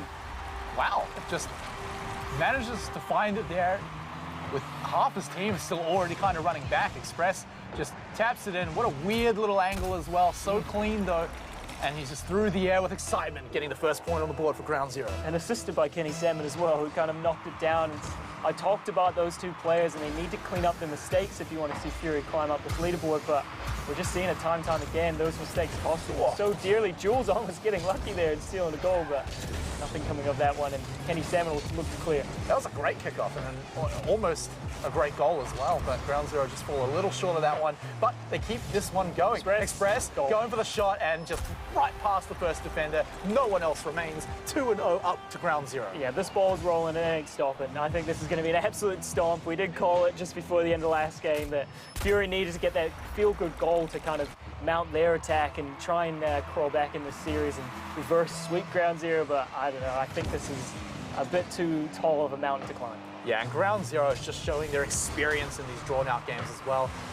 just showing that they can take this lead and roll with it too. So making it a quick 3-0 is going to be great for them if they can just finish it off. They're looking well on track to do that. Express going for a bit of a solo play here. Can he get it by anyone? Does he have anyone to back him up? Jules is waiting. Jules steals it away actually and might be looking to set it up to Scarf, but it's actually right over to Express. Sends it midfield to Scarf, who sends it back to Express.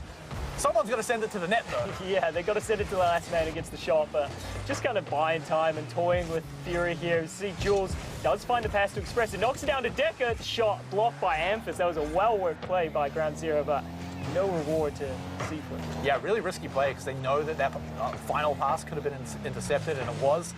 But it wasn't as disastrous as it could have been. But Decker through the air, actually going for some bumps after the shot as well, and doesn't manage to get anything with it, but ends up having his teammate get demoed instead. And oh wow, that shot straight back to the net. It is kept out by Kenny Salmon, was a bit too high. Kenny Salmon there with a good demo. Would have been 3-0 to Ground Zero, but yeah, as you said, did get demoed the last man from Ground Zero. Didn't have that open net, but here comes Express. In a 1v1 situation, doesn't win it. Yeah, couldn't trick out the defenders there, so instead now has to rely on his team, has to rush back a little bit. It's Fury still struggling to get it for the attack, and as I say that, they just roll it right by on the counter-attack. Yeah, and this is Scarf just up there, I mean, for no reason, but then gets the bump as Express is trying to come back. He didn't expect him there, and there it is. Just Kenny Salmon with an open net. Easy as you like to knock it in, and it's 2-1. Wow, Ground Zero. Maybe not as dominating as they were in the previous game, but they still have half the match to try and prove us wrong here. Their attacks have been slowing down. Fury finding their moments in. Jules waiting for Decker to just send it by, but Express has to be back here to catch this clear. Can they get it by, Fury? Can they get it by the halfway point? And it looks like they can. Stephen Watson, did we just see that? Express is playing so well. I was about to say, watch him buy so much time, but beats two. Kenny Salmon in no man's land. Decker just steals this goal at the end. Probably should have left it so the Express could claim that, but what a goal from Express. For me, he stood out as an MVP performance. Jules is playing well and scrapping, but Express has really stepped up this match. Yeah, particularly in this game and the last, Express really standing out to me as well, but he's got a few more minutes to prove himself back up against the Ground Zero goal. We've seen Fury fall short so many times here, and once more, it is taken away from them. Moves back towards the net. They've caught it with one player. A double commit coming out from Ground Zero, but for now, it looks like they've held on. You saw that little play there from Express as well. Just gets the bump and then immediately goes to get the clearance. Just doesn't even think about it. So instinctive to get the ball away from his net, and that's all he's been doing this game, is just stopping Fury. Amphis actually waiting super far up, maybe looking for a cheeky little goal here, but Kenny Salmon looking for a tried and true double touch off the top, and he actually manages to get it. Oh man, this is Express's mistake as well. We amped him up so much. You see him on the wall there. Does wait for the shot, goes for it, but doesn't read it off the ceiling. Wasn't expecting it to hit there, and Kenny Salmon gets a free goal. Yes, and not quite a double touch, but he did manage to get it off the wall, off the top. And it's still very impressive, it's still incredible, and still very important in this series right now. Fury fighting for their life, one goal away. But if Ground Zero can find one in here, they could shut that door entirely. A good clear from Fury. And if they can catch it here, if they can steal this 50-50, Amphis misses it, but Kenny Salmon's there to back it up. They've got to get a good shot going. They've got to start getting these goals now. Yeah, a minute going on the clock. Kenny Salmon tries to find the equalizer there, but he can't find it. Now Jules, scrapping in the corner, gets beat by Amphis. And Amphis is in a 1v1 situation against Express. 2v1 with Kenny Salmon looking for the bumps, but a player from Ground Zero coming in. Scarf actually flying in to steal that. I thought they were going to get the clearance, but no, too slow. Yeah, and Amphis and Kenny Salmon, they try to get it done on their own. Amphis actually running out of gas at the end there, but Scarf, the Superman that he is, flies in at the last second to secure that goal right over the heads of all of Ground Zero, who I've got to say looked like they were scrambling to keep that one out. At the start of the game, Ground Zero were just walking all over Fury, and I think they got too confident, and now it's coming back to bite them. They need to switch on. They see the double commit in midfield there, and it just leaves it open. If Express wasn't back, that definitely would have been a decider for Fury there, but still got the attack going. Amphis will clean this up in the back. Yeah, and now Ground Zero actually have to start working towards that goal. Amphis actually getting demoed out entirely there. Gonna buy the time for Ground Zero to keep it up here, but a great clear from Kenny Salmon. Pushes it away, actually starts their own attack. They get it into the corner, they clear it away as well. And Ground Zero might have to go on the defense here unless they get a good clear by Express. Yeah, but Express looking for that pass. He always is. Jules goes up for this, gets the double touch off the ceiling, hits it against the backboard, but it's denied by Amphis. And Express is the last man. He's got 2-3 charging at him. Does well. I think it was more of Amphis' mistake there to actually get that clearance, but 5 seconds to go. 4. Could we see it? No. Here it comes to Decker, the shot. It's in the air. It's knocked away, and I don't think we're going to see it. No, overtime. And he cannot get there in time for that last touch as well. Overtime here. Fury fighting for their life. Ground zero on match point. A very awkward little kickoff there, but does send it over back and forth on both sides of the map here. Jules gets a powerful shot over there, but Kenny Salmon will keep it out, of course. I actually thought that was going to be it. I didn't see I was worried. Defenders, yeah, because of the demo there in front of our screen, but now we're going the other way with Scarf buying a lot here, and Kenny Salmon with the shot. Too high, and Amphis pulls out, so this is all the ball and all the control over to Ground Zero, and that just teasingly rolls across the net, but doesn't go in. This is getting scrappy. Yeah, Parallax Man makes it hard to see, but the defense going up once more. Amphis looking for a shot, sets it up for Kenny Salmon, but has to just redirect it to the corner instead. Fury looking for their final opportunity here. Kenny Salmon all the way back. Is his team going to pass to him? It's actually stolen by Jules, stolen by Decker. Now Ground Zero getting their attack going, but Fury are already back. Ground Zero panicking. They don't need to. They're 2 up in this series, and it's overtime. I mean, you just need to relax. Let the communication work, but they're just scrambling and double committing, and yeah, we could see Fury steal this one. A double commit there by Fury, making sure they can get it clear. It bounces in front of the net here, actually slows down, but it gets to the corner and gets pushed away by Fury. They're keeping it in this one, over to midfield, but it's caught again by Fury. Express going for a big clear up at the top, looking to send it over to Jules. Is it going to be passed? He's actually just going to try and catch it, but it rolls back into his side, and now Fury, if they can catch this, if they can go for the shots, but it doesn't look like they can. It's cleared, but it's not done yet. This is Fury's game to lose, I think, but here we go. It's an open net. It does go wide, but no one's there to follow it up. Where was the defense from Fury? That could have been a disaster, but it's averted for now. Fury hold on by the skin of their teeth. We're ticking over close to 2 minutes here into this overtime, and Ground Zero, they're looking to struggle it past this halfway mark. Scarf just waiting, does not want to get faked out, goes for the 50-50, loses it though, and Ground Zero are looking to set their one up, waiting for the ball to bounce, goes for the shot, bounces it off the backboard, but it just gets cleared away by Fury, who stay alive. Both teams just kind of panicking and not really being controlled in their attack and defense. There's so many double commits and just waiting for the ball and giving too much respect. I mean, both of them kind of panicking in this this overtime. And yeah, you see the nerves start to play in this one. I mean, Fury, you can understand. They're fighting for their life as the bounces just inches away from their net, and Kenny Salmon gets a bit of a clear. Ground Zero, though, like you said, the 2 games up. They're on match point. They can afford to lose it. But maybe they just want to go and get a quick lunch. It bounces off the backboard, but plenty of time for Decker to rush back in here. And like you said, that is it.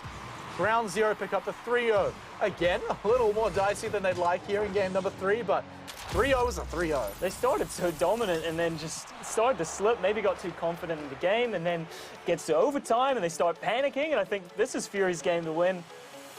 But it was the mistake at the end there. You see the double commit from Kenny Salmon and Scar. Time and time again, I say that these players need to be solid. They need to trust each other and just have that communication, and it slips at the most crucial moment in the series. I've got to mention, though, that Ground Zero looked like they were slipping a little bit too. It kind of raises some questions for what they might look like in tight overtimes and what they might look like in, like, let's say that was a game 5.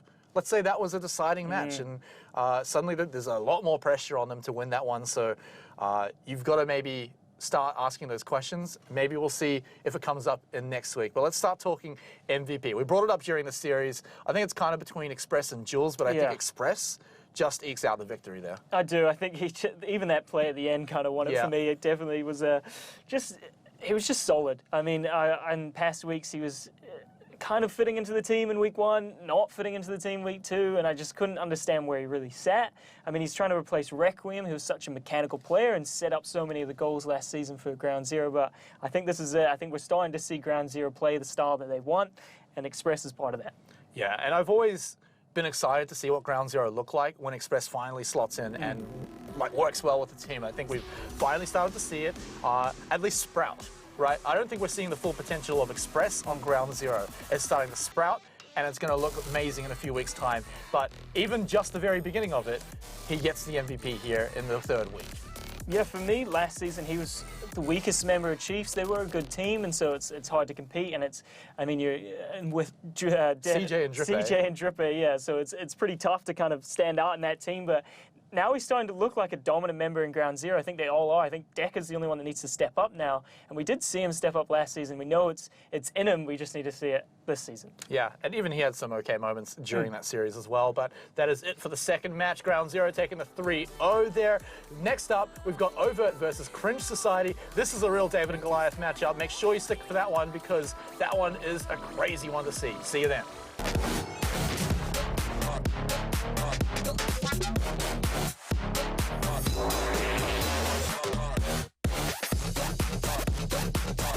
Welcome back, ladies and gentlemen. We return halfway through week number 3 of the LPL Pro Rocket League Oceanic Championship.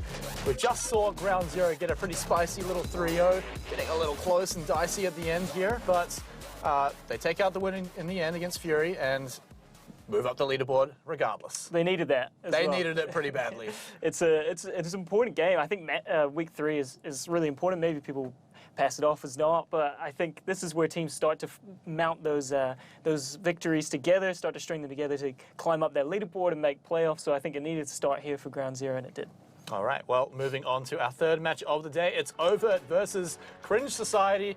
And Overt, tried and true roster. They've been around for a little while, especially as an org. But Cringe Society, the new guys on the block, or new team on the block. It's a bit of a super team with very familiar faces. We'll touch on them in a moment, though. Let's kick things off and take a look at Overt's lineup. Of course, it's a fantastic team. We got to see them in the qualifiers. Zen, Misty, and Noisy. A few changes here, but Misty stuck around.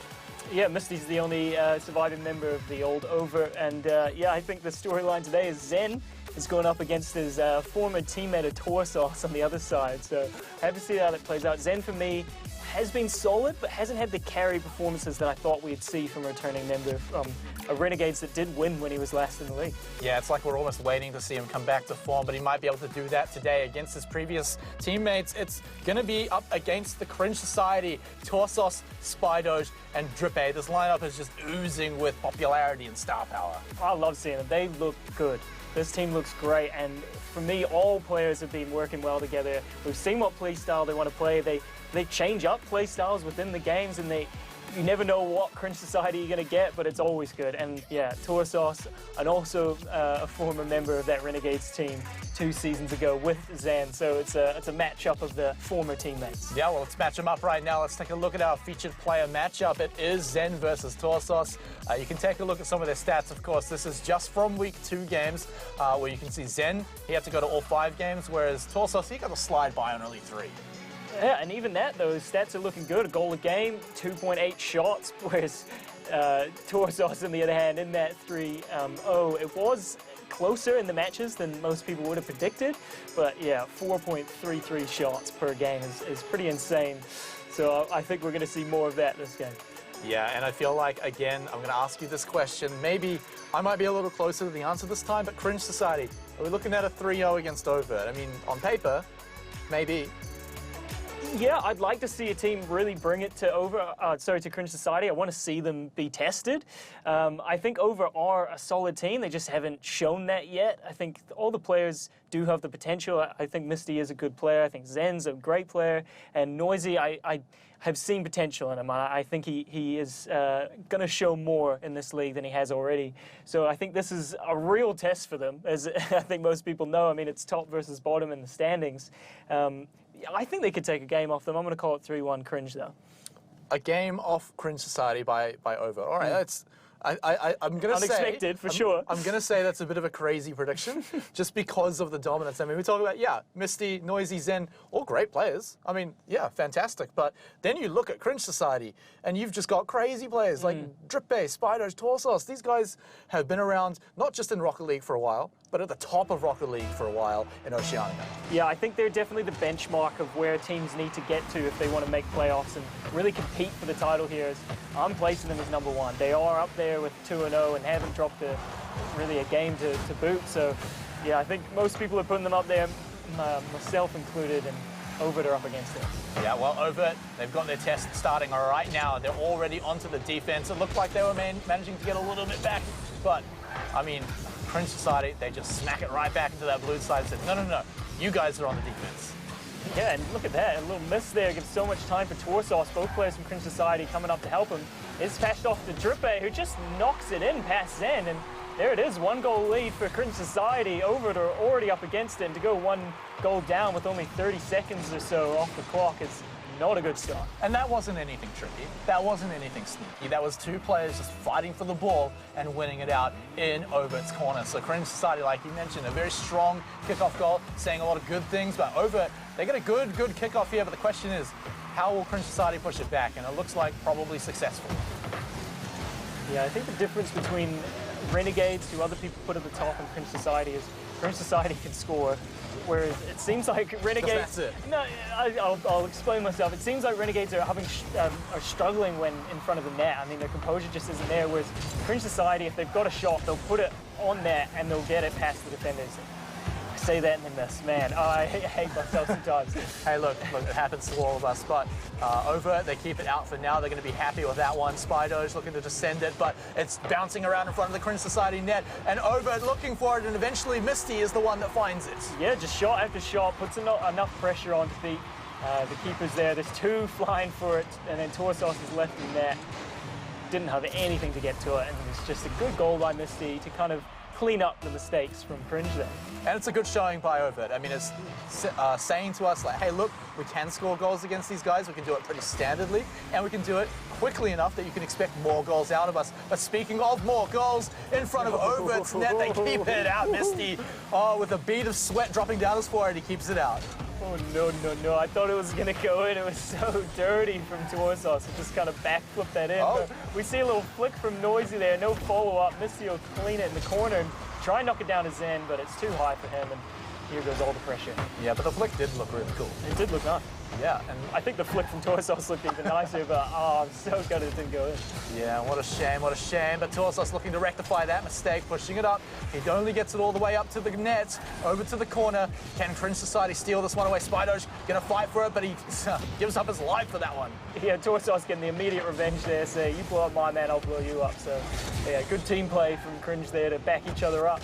You see Spido's try and buy a lot of time for his team to rotate, and even sets it up for Drippe there. He comes flying in, but nothing coming through it, and now it's a 2v1 against Torsos, who does well to knock it down to Spido's, to Drippe, to a clearance. Yeah, they were looking to just redirect it, but, I mean, Overt were already there. It was in basically a straight line too. Takes a shot, it's saved, but the rest of Overt starting to show up, taking their shots. But a good little kerfuffle there by Torsos. Keeps it away, keeps it cleared into the corner, and it looks to be the same thing done here by Torsos. Nice little flick there from Drippe. Torsos gets the demo, and so it's an open net, but Misty again gets revenge. It's back-to-back demos, I love it. Misty there with the beat, though. Absolutely swats this away from Drippe with the clearance, and whoa, what a goal. Yeah, let's get a bit of a closer look at that one, because he did just respawn as well, but there we go. Just beats him out.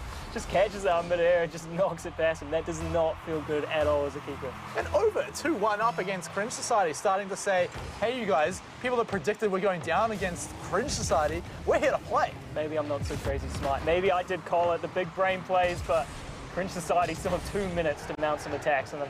If there's a team that's going to even it up with 2 minutes to go, it's definitely Cringe Society. Yeah, and they are just not getting it past the midfield here as Overt push it forward again. Drippe has to go on the defense. He's using a lot of boost just to control the ball here, and it's just straight away taken out of his hands by Overt. Torsos, though, is there to push it up and go for an attack too, but he's relying on this one last strike, and it's kept out. Yeah, all 3 keepers going there. I would have liked to see Drippe maybe push up a bit higher and punish that mistake, but instead lets it roll.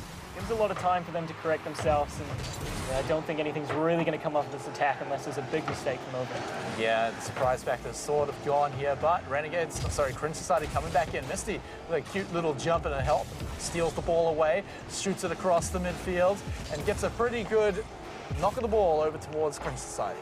Yeah, Noisy keeping it in their half, though, and Torsos has had to use a lot to get this. Drippe with nothing in the tank, that's the best he could do. Misty knocks it down for Zen, now he's got the control here in the corner.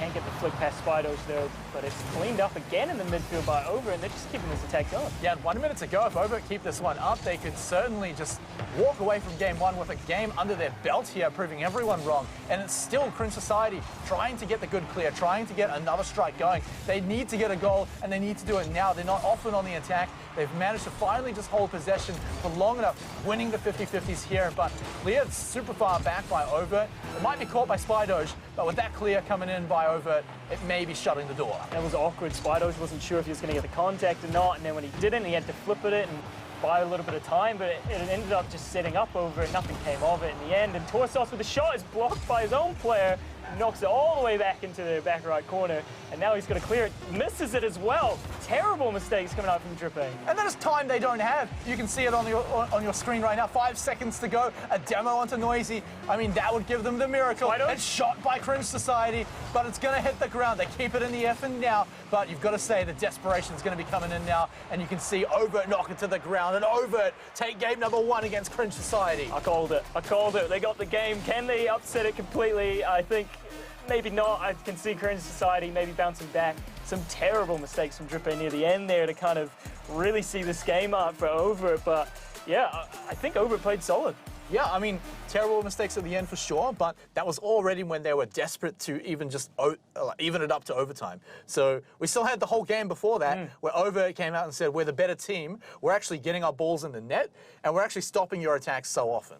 And I praised Cringe Society before the game, saying that they change up play styles, they can be creative, they can be one-dimensional, they can get the bump plays, but it seemed like they just went for those one-dimensional. It worked out once, and it was a mistake from Overt. They got them that goal, good shot by Drippe to put it away, but after that, it just seemed like they just kept going for that, and they thought, oh, that worked, we'll keep doing that. And instead it didn't work, and you lose the game.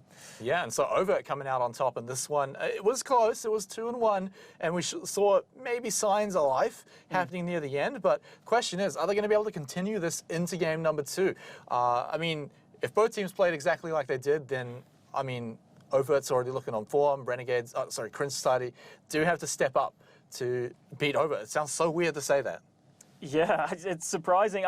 Cringe Society will step up this game. I have no doubt in their ability, so I want to see them be a bit more solid, but it is that midfield battle. You can see that they're second to every ball. I think in past weeks they always had that second man that was there to clean it up, and it just put teams off guard and had this fast-paced momentum to it. And the shot and the good kickoff coming off from Cringe Society here, we could see them just start to play the way that they're supposed to play.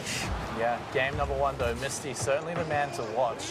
Had some great moments, some great shots, and some great scores. And with that clear, they are going to have to come back and right past the defenders. Drippe, maybe a little tricky on that shot. Yeah, with Spidoge though, it was just being a menace on the keeper. You see him look, fake the demo, or the bump, sorry. Zen had to jump off the wall, and he was just out of net, and Drippe put it in almost an open net. He did have to put it around him in the end, but had lots of time to do so. All right, nice clean goal coming out from Cringe Society. A quick, cheeky little one, but we'll see if they can pull out a few more, because one was not enough in game number 1. Overt still back onto the defense. Overt are getting a little more physical with their defense here, going around bumping members of the Cringe Society left and right. Good little win from Misty there. Oh, I was going to say, if he flipped that and found a pass, it could have been something with a flip reset there coming up, but couldn't quite find anything, and a miss from Torsos will mean Misty will clean this up. Yeah, and it just gets cleared nice and easily back over to Cringe Society. If they can still hold on to it here, they could start getting some strikes going, and it looks like they do. It also sends it over to midfield, but Misty's going to chase it. It just still remains in the hands of Cringe Society. A few members here. Torsos looking to play disruption on the goalies here, but up into the air. Misty gets a great clear. It's still kept in the field though by Torsos, and Drippe is waiting in the wings. Passes it to midfield. It gets bounced around off the backboard. Who else is there to pick it up? It looks like, well, I mean, Torsos tries to hit Misty into the net, but it's not enough. Yeah, and Drippe's got to buy some time here. Does get the flick over Noisy. Well done. And now is looking for the bumps, and Misty can't get it. Spidoge has time. Decides to pull out, though, and go for the 50. Doesn't win it. Torsos does in the end. And Noisy will clean this with a bit of a boomer. Yeah, and it goes Zen nice with the redirect. Gets redirected, but clear just off to the side, but that might be close enough for Misty to pass it over to his team. Zen with the final shot, gets it in to even up the score. That was a fantastic play from Overt.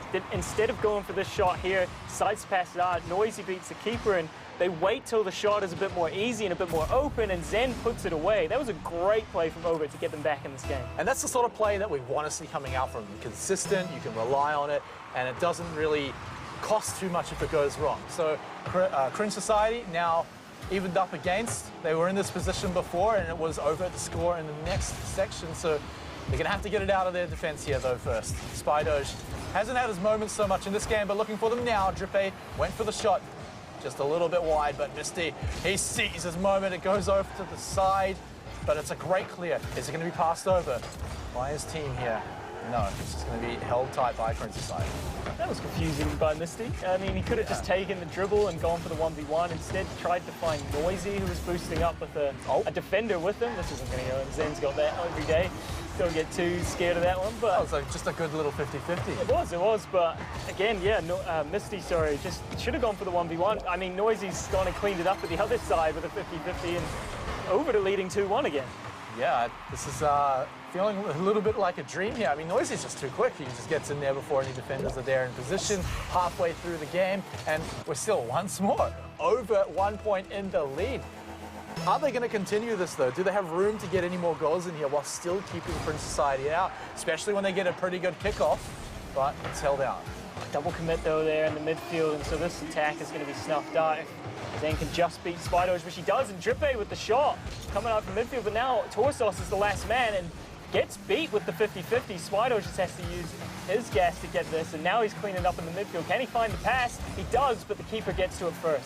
Wow, getting past Misty was so close there, but it's back to Torsos' side. He's even pushed away from the ball, and it's Zen who grabs it, passes it over to midfield. Is there anyone else to catch it? It's going to be Noisy, has to rush back, has to try and hold this one away, but Misty has had such a great game so far. Gets a great clear over to Cringe Society. Is anyone going to rush for it? It's going to be Zen. Wins the 50-50, but it's taken away from him too. And Noisy, he was waiting for so long and still doesn't get to shoot it in. Yeah, he's just kind of been driving around at this point. Keeps going over his head. He's not in the right place at the right time, but we see a little bit of pressure coming back onto Cringe Society, and they can't really mount any attacks. Going looking for a counterattack, sorry. And Zen here winning the 50-50s, it's just been that. It's been over just being better in these 50-50s. Yeah, and so far it's working out for them. We're back to Cringe Society's side of the field, so if they can win these 50-50s again, they might be setting themselves up for the one goal that could secure it. Quickly goes in for the save there. I mean, Zen not sweating at all. And now Cringe Society back onto the defense again. They keep going for a lot of these air dribbles for some massive clears as well, but eventually they've got to start shooting these ones in. It's passed over to Torsos. Drippe catches it, looking for a redirect. It's still bouncing around, though. It's going over to the Cringe Society net. They keep it out with a good clear. Zen looks to pass it to midfield. Who's there to catch it? It's getting bumped all around the place, though, so Overt still can't get it in. If Overt score now, this is game for sure. They can see this one up, but Cringe Society is still in this. They want to take this to overtime. Torsos here with the ceiling shot. Gets the pinch on the ground, but doesn't beat two keepers in net there. And now they've got to start again, but Drippe will keep it in the half. Noisy's looking for the clearance. Drippe knocks it down. No one. They're too far back, and now they've got to bring it all the way back up the field. And you've got to imagine that was almost it for Cringe Society, who just missed the ball there. Zen's going to have plenty of time to take a beautiful little shot there. It is stopped, but that clock is running down. 10 seconds for Cringe Society to find something on the board, and it's right in front of their net. They need to get a good clear, and all the while, Overt will be looking to slam this one into the ground. You can see them coming in right now, bumping around the place. Torsos has to catch this one. Spydoge actually catches it instead. It goes to the ground. Gravity does its job, and Overt 2-0 against Cringe Society so far. I would not have predicted that. I thought they would get the one game, but two is too much for me. This is crazy. At the end there, Drippe could have caught it and kept it going, but again, another mistake from him when the team needs it near the end. They're just not really playing well. It's the only way to say it. There's a certain level of expectation that everyone has for these players, and it's a high expectation for a reason. They're great players, but in this game so far as a team, it just looks like Overt are the ones that are standing out on top, while even just winning these 1v1s, these mechanical plays where on paper it should be Cringe Society that are winning them. But Misty in particular, though, getting so many 50-50s, so many steals, and Zen just right on his tail as well. That's what this game's come down to. It's just 50-50 wins coming out from Overt. They've been playing so well. I have put them as a good team. I can see them being in the top 4. They just need to string those wins together. And right now, they're looking to take down a team that, myself included, and most people put them as #1 and said, this is the team, they're going to take it up. They're definitely going to be at the top of the standings. They are sitting there at the moment, and Overt's at the bottom saying, nah, we're climbing up. Cringe Society are one loss away from losing the only undefeated team in the series, apart from Mindfreak, right? Mindfreak would take the title off them. And even then, like, next game could change that completely. Yeah. But for now, Cringe Society still are undefeated. They are one loss away from having that taken away from them by Overt. We've had an upset every week. This could be the one we're looking at. I mean, we've got 5 minutes to find out here if Overt can clean it up with a 3-0. As we start off with a good kickoff from Zen, but Zen couldn't quite find the double touch. Noisy cleans it up. Misty here, can he keep the pressure on? He does. Oh, what a good clear. Both teammates going backwards, so could be the opportunity snuffed out here by Cringe Society as Torsos takes this. Man, imagine a world where they were facing the right way. That would have been a fantastic shot and kind of out of nowhere. But now Cringe Society getting a good attack because Spidoge manages to find this one. He's looking for someone to pass it to, but it's cleared all the way away from him. So Torsos has to do the same thing, looking for anyone, looking for someone to shoot it in. But it's actually shot by Misty, and he hits it from downtown. What? What? So shocking. Torsos didn't find his flip reset, beat the keeper who came out to challenge, but his teammates are nowhere to be seen. Again, it's just that second ball that Overt are there to first. They will win the 50-50s, but they'll also carry on and get that second ball. That's where Cringe Society is definitely lacking. Like this, those 50-50s are just so weak from Cringe. What a tilting way to lose the first goal as well, right? I mean, it just rolls in after your failed shot. Oh, wow, trying to go for a pinch there, but Misty sneaks in the last second, bounces it off Dripe's head as well. And yeah, it looks like Misty's going to be able to catch this one. Can he find anyone to pass it to before Torsos takes it away? Doesn't look like it, but Noisy, Misty, all working together. Cringe Society, can they find something while they're all rushing back? Cringe Society just looking like a unit. They move up together, they defend together, and they get these 50-50s as a pairing as well. It's usually the second ball that counts, and they're the ones winning it. You'll see the first one going there. If he wins it, they follow it up. It's not one man against the world, whereas that's what it looks like for Cringe right now. Yeah, well, Cringe again on the defense, and with Overt just struggling to get an attack. Actually, that's a great clear despite the demo. Zen will be back in time for this one for sure. And even, well, okay, maybe that one might slow down with his Noisy goes down too. But Overt, now they're sitting in front of their net. Dripe tried to go for something a little tricky there, but bumped off to the side. And through the air, Torsos, he just gets it taken away from him. And Cringe always facing the wrong way when the teammate needs it. They're giving too much credit to Overt now because they're scared of that goal going in, and it's just Torsos trying everything, and Spidos and Dripe just panicking in the defense. And even with the ball almost lined up for a straight shot on the net, it's still something that the Cringe Society are struggling to find because Overt are fighting so aggressively in the corners here and winning the 50-50s. So you'll see Torsos, he's been fighting for it, but he's out of boost, has to rush back, and Overt still continue to hold on to this one. Zen right by Cringe Society, almost gets it by 2, but it is held at the halfway mark, but a shot gets pushed off to the side here by Dripe. Dripe's going to get it over the head and go for a good clear. Well, just kidding. Right into the hands of Noisy, who is looking to steal it too. Almost finds it, actually. Would have been great, but Zen gets a good clear too. Dripe will catch this one. But does someone from Overt come up and catch it? Yes, they do.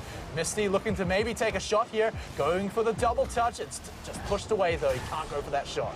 I've got to say, Dripe is not looking good this series. I mean, he was the one that got the goal in the last 2 games, but he's just slipping and making so much mistakes in his defensive maneuvers and buying so much time for Overt to just mount these attacks and have space. And yeah, it's really hard to watch whenever he still has man in the defense. Yeah, well, he might find something up here. Torsos has to have someone to pass to, but they're all pushed away by Misty. Misty tried to go for a dribble, but it's taken away from him too. There should be a pretty good clear coming out from Overt, even redirecting it by Misty. Torsos has to use all his boost to go up in the air to catch it. Now, win that one there. And Torsos waiting for it. And Spido's shot knocked away, too one-dimensional again. The pass down, finally the passes are starting to come through. Spido's shot, though, too weak. Drippay tries to find it. Spido's with the 50-50. It's still in front of net, but no one can put it in. I don't think they believed it. I thought they thought Misty was going to get a really good clear, and it looked like he was going to, but Cringe Society, they're trying to get this one going again, but I feel like the ball's dropped on it as everyone from Overt's back. They've got their boost back, apart from Misty there, had to use quite a lot. And Drippay, he's still trying to get this one to happen. He's still trying to find it in. But eventually, I feel like Overt are going to find a good clear and just send it away. And Cringe Society, they're running out of time.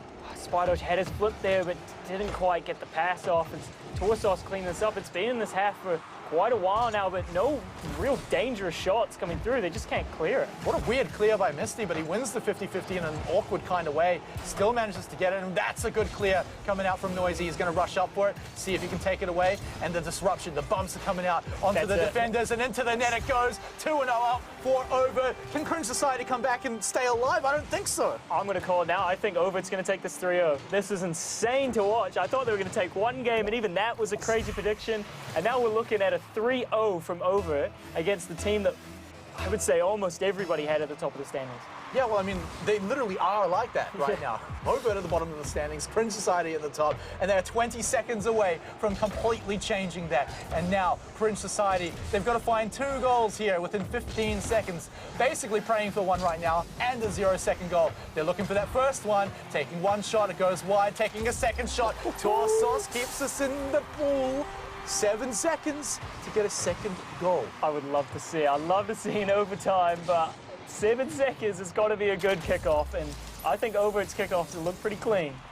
You know, Overt have had some great ones. They know how important it is for Cringe Society to find a good one here. They just rush straight in for it. It's a decent clear, but it's not quite good enough. Actually, in front of the net, but that one from Overt sends it away. We officially have Overt 3-0 against Cringe Society.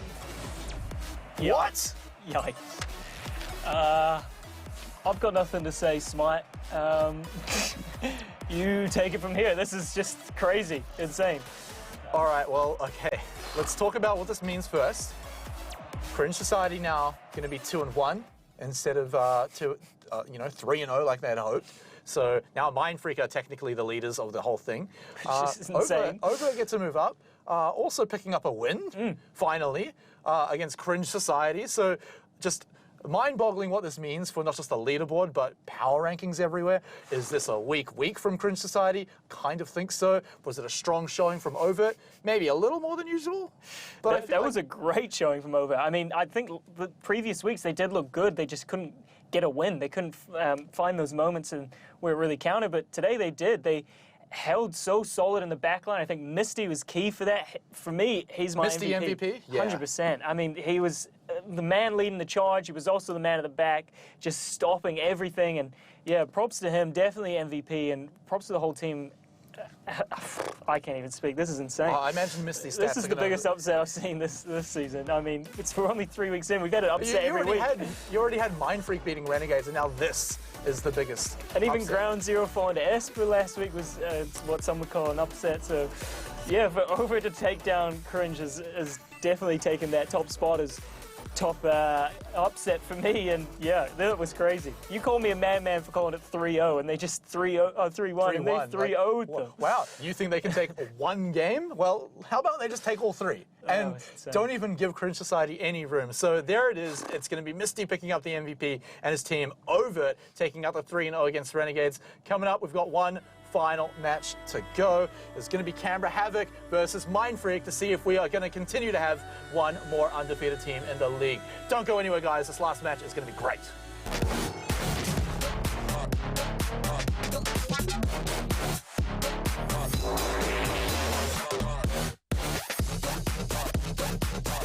Only one undefeated team remains, and it is Mindfreak. Putting them to the test in our final match of the day is going to be Canberra Havoc. We return with the final match of week number 3 here on the LPL Pro Rocket League Oceanic Championship. Let's just quickly touch on what we just saw. Let's quickly remind everyone we just saw Overt 3-0 against Cringe Society. How ridiculous is that? It's more ridiculous than what I just did. Yeah, that was pretty insane. Props to Overt. I called them as a good team. I didn't think they were that good. But yeah, I mean, to take them down 3-0 as well is very impressive. To get those wins going as well is very important. And to take down a team that most people would say that's a loss and to pick up such a crucial win at a good time is, yeah, everything going their way. Yeah, it's going to be great on the leaderboard, but we have one more match to go. Mindfreak versus the Canberra Havoc. Of course, Mindfreak being the only remaining team to have not lost anything here in week number 3, going up against Canberra Havoc, a finalist from last year, however, went down pretty heavily against the Renegades last week. Yeah, it's an undefeated team versus the winless team here now because of Overt's win against Cringe Society, so an interesting matchup here. I want to see Mindfreak sit at the top of the table with lossless. It would be very funny to see. Mindfreak have looked really good, and I think we'll get into the players soon, which will show it. And I think Ghost and Requiem have been those key players for them, and you'll see their names pop up there. But for me, Fever's been very key for those two players to pop up. Yeah, Fever has been a pretty great addition, seeing him play on the team. Requiem as well, I think, is definitely going to be important to touch on because coming over from Ground Zero last year, how do you feel he's slipped into the team right now? I mean, results is speaking pretty well. Yeah, perfectly. I think Ghost was such a good player on a team that was last place or near the bottom, and then you bring in Requiem, who was a great player on one of the top teams and was an MVP contender for sure for me, and just put them together, and they've just found each other back to back, like passing plays and everything, and they've just looked like they've played together for years. All right, well, let's take a look at their opponents. It is Canberra Havoc, it's Walcott, Leduc, and the newest addition, Tango. Now, I think we should touch on Tango a little bit here because we talk a lot about Walcott and Leduc, but Tango.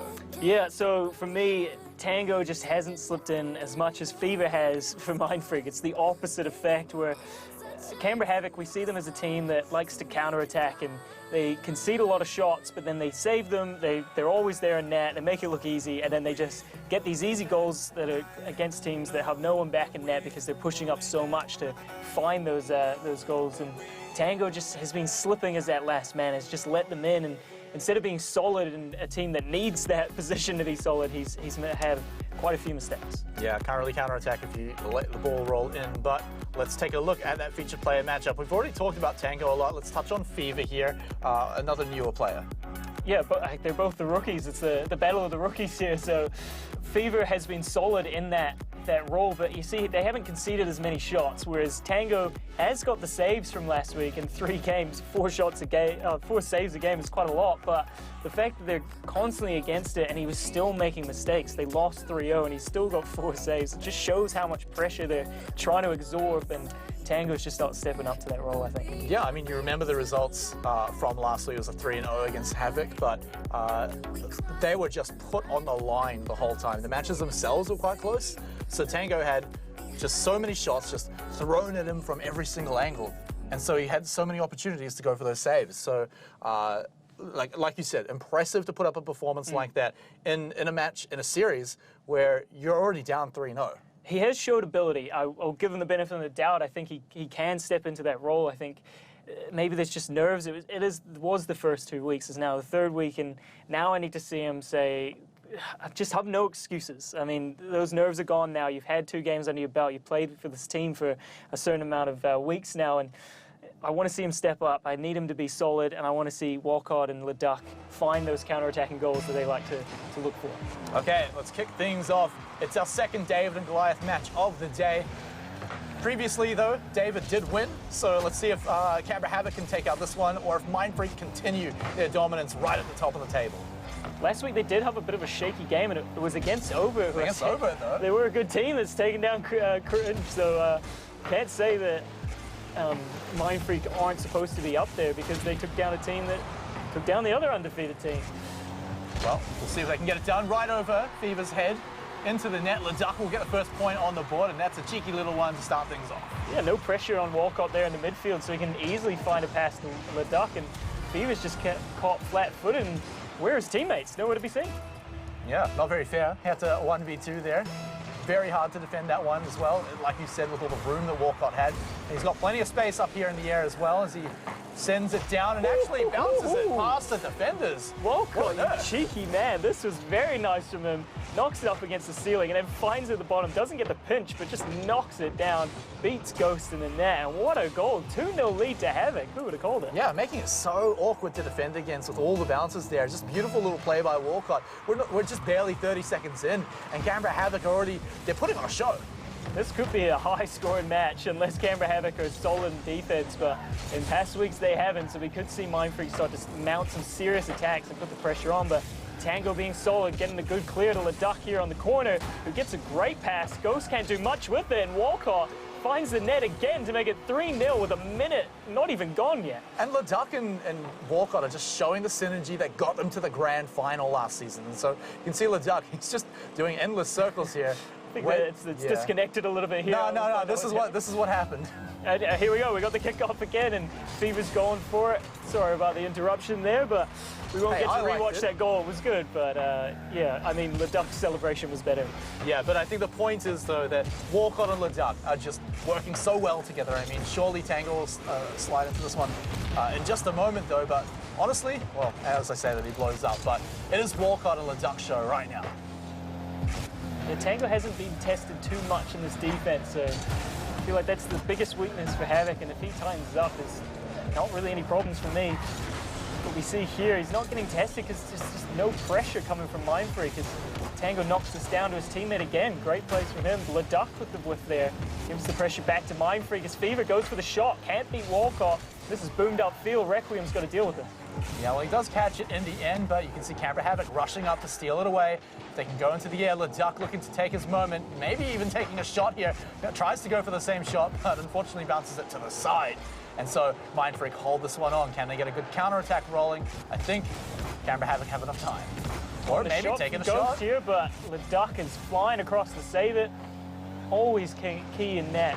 These two, Walcott and LeDuc last season, had so many saves, and a lot of them just last-ditch efforts. Spider as well when he was on the team. It was great to see, and I think the first 2 weeks you saw it, but it was also mistakes back there that cost them those games. And so with the 3 minutes coming up off the clock, I mean, they've looked solid. Yeah, and you can see quite often they're trying to bounce it off the corner just to get it to the mid-net, but now it's Mindfreak. If they can steal it from up in the air, they might be able to get an attack going, and there's still half the game left. Let's not forget, because of course, Canberra Havoc 3 goals in the first minute. It was insane.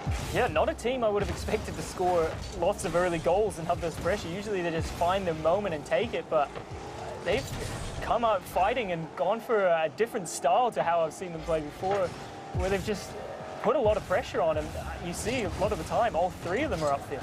Yeah, and a lot of commitment there from Mindfreak means that Canberra Havoc have plenty of time to get here, but they just slip it up just a bit here. Not enough of an angle here, and now they have to go back as it looks like Mindfreak have made their way back for defense, but Walcott, they can't even catch it up on the wall. Less than 2 minutes left now. Mindfreak need to find something if they want to crawl back into this game. It could be that Canberra Havoc find a scoreless game. I don't think they've ever kept a clean sheet, so we'll see. Well, that might be about to change. Oh, yeah, it did go in. I thought Walcott maybe got the touch to put it against the post, but no. That's their clean sheet. Dreams shattered as Requiem finds that, and a minute 30 left to find 2 goals. It is doable. Yeah. Oh, there's always next week to get a scoreless series, I reckon, but maybe a few more games in the series. But that said, Mindfreak, a minute and a half to get 2 goals. Not impossible at all. And they've even got a pretty decent kickoff here, taking a shot, but of course, goalie is already there. Can they keep this attack rolling? Because you can see already stealing the ball away. Walcott's going to let it drop, but Tango in there at the last second to get a good clear off to the side. Shuts that one down for Mindfreak. And in that little play there, you could see the communication from Canberra Havoc looking a lot better, where Walcott was in a good position to clear it, but Tango was in a better one, and Walcott was happy to leave it instead of double committing for that. Yeah, that's the difference between last week's Canberra Havoc and this week. Yeah, well, they're starting to set up some strikes at the net here with less than a minute to go. But Havoc quickly shut that one down. LeDuc was looking for the redirect, but that one's shut down too. And now Mindfreak rushing over towards the net, looking to take a shot. But Walcott sends it back and says, no more goals for you guys. We're keeping this lead. That demo going to buy a bit of time, though. LeDuc has to beat Fever if he wants to keep this attack going. He does. Now he needs to find the pass. a little pinch puts it between the two Canberra Havoc players who were coming up in support. And now Ghost has just stole this from Walcott. He's got to clear it. And Walcott have one thing on, his whole team, Canberra Havoc, have one thing on their mind right now. It's buy time. Run that clock down. 20 seconds to go. Mindfreak have to score now, and then they have to get a great kickoff. And it looks like with that clear, that is all but shut down as they've kept it out. They've got 10 seconds to go. They've got to make the shot now. Yeah, they need this goal and then a kickoff or a 0-second goal to win, but it looks like Mindfreak going to say no, maybe even score another one. Oh, sorry, Canberra Havoc score another one. And there it is, 4-1. That's got to be the game number 1 going to Canberra Havoc.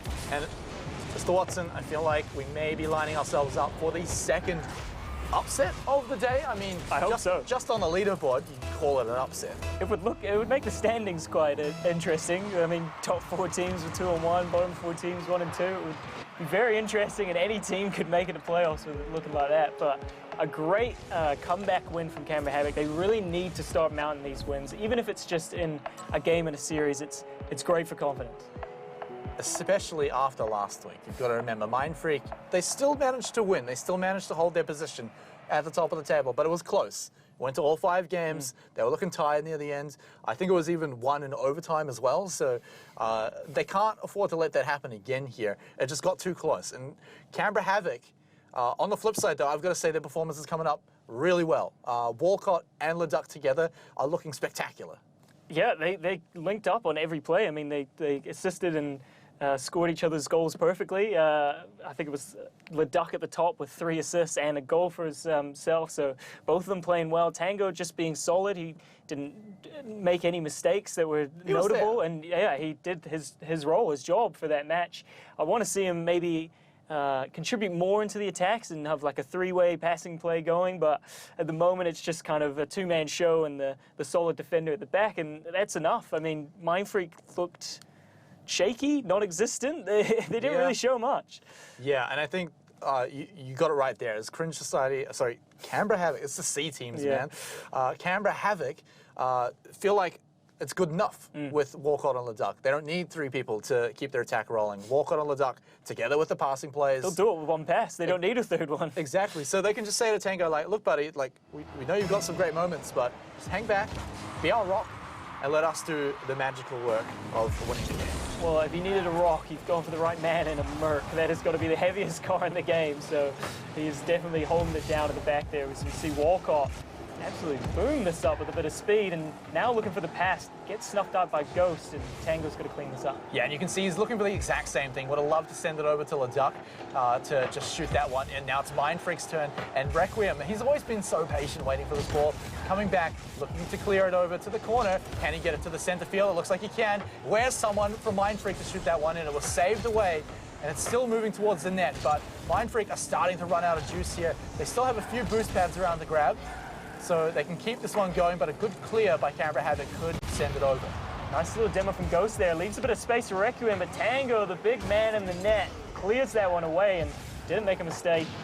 As we see Fever here getting blown up, but does find the pass. 2 players from Canberra Havoc, and neither of them get it as Requiem just goes under them. Yeah, it's almost like they didn't see him coming and they just thought they had plenty of time to just move slowly down to the ball, but he sees his moment and sees that he can just flip it under them and get it in very simply and easy. So Mindfreak finally take a 1-point lead. I think one of the players from Canberra Havoc need to peel off, wait for the shot, and the other one pressures it so that it's a much easier save, but instead both go for it, and Requiem just finds the tiny little opportunity to put it under them and does so. Well, 1-point lead for them right now. It's looking like a completely different game. By this point in game number 1, by the way, Canberra Havoc had a 3-point lead. So already Mindfreak are changing things up, looking a lot stronger than before. We still are yet to see a real proper attack coming from Canberra Havoc. They might be able to get it here, but that bump at the last second could have just saved that goal entirely. They still managed to keep it out at the moment. Walcott will be looking to turn around and rotate up over the heads of Mindfreak. It's just to the left, to the right of the net there. No one an angle to push it in. I thought there was going to be a nice little goal from the Merc there off the side wall. As we see a bump, but Requiem manages to correct himself, and now Tango puts his shot wide but tries to retrieve it and look for a pass as Leduc comes in and beats Ghost to it, but Requiem will boom this up the field and clear for Mindfreak. Yeah, Mindfreak have been great at just clearing it away, and Canberra Havoc had to rely on these quick, snappy passing plays to really get the ball in, and they still have struggled to do so for actually quite some time now. Apart from that 4th goal at the end of game 1, that was a bit of a weird one. But coming in here, they've had their attacks going, they've had their rotations going, but we haven't seen Mindfreak let them in. Yeah, it's just Canberra Havoc showed a lot, and they showed more attacking prowess in that last game, but this one they've just kind of thrown that out the window and not really looking for it. There is some shots coming on, but it's just one shot and they rotate back for defense. It's not that constant pressure that we started to see a little bit of. Tango's shot is knocked it wide by Fever there at the battle of the rookies, as we pointed them out. Ghost at the other end tries to collect this, but couldn't quite win the 50-50 against Walcott. Real close by Walcott there. He really made that one a bit dicey, but still manages to clear it away. That's a good demo onto Tango. He's going to shut that one down, but LeDuc has something to say about it. That's a lot of members of Canberra Havoc moving up forward here. They do keep it over on the blue side, though, so they're not really any threat here. Fever wanting to challenge that one, too, but so far, both teams keeping it out. Tango looking to trade this in the corner. Actually went for the bumps, and the demos does find it on the backside there and opens the door for Walcott to walk right in and even up this game, with 1:44 left on the clock. Yeah, and now we get the view of that one without the demo right in the way there. And you can see it's a little more simple than perhaps we were looking for, but Canberra Havoc evening things up. Very important for these guys to finally get one on the board. The pressure is now a little bit off, as they could hope for overtime, or they could just look to find one more in right now. Yeah, 2v3 here, but Requiem's shot just a little high, hangs in the air for too long, and means that demo will just not count for anything, as LeDuc couldn't quite find the pass from Tango there, and got to start this attack again to get it out of their half first. A lot of trust in his teammates here. Tango waiting for them to get the clears, but he's the back line at the end of the day and does get a good clear himself.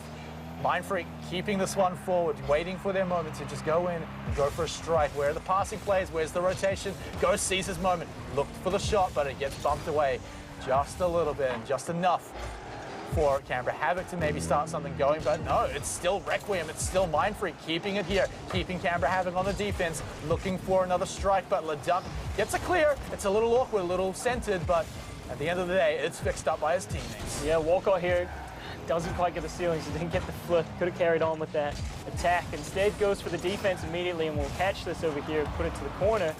But what I was going to say is, you see LeDuc, he's always kind of hanging around upfield, waiting for a booming clearance to kind of redirect it in net, but Tango's clearances are always a bit weak, and they just don't reach him. Maybe he's not seeing the passes, his vision isn't as great as maybe Spidoge when he was on the team and they just linked up, but you see the passing play coming out here. Tango gets back as Walcott collects this, buys a bit of time. The pass is good, but no one there to clean it up.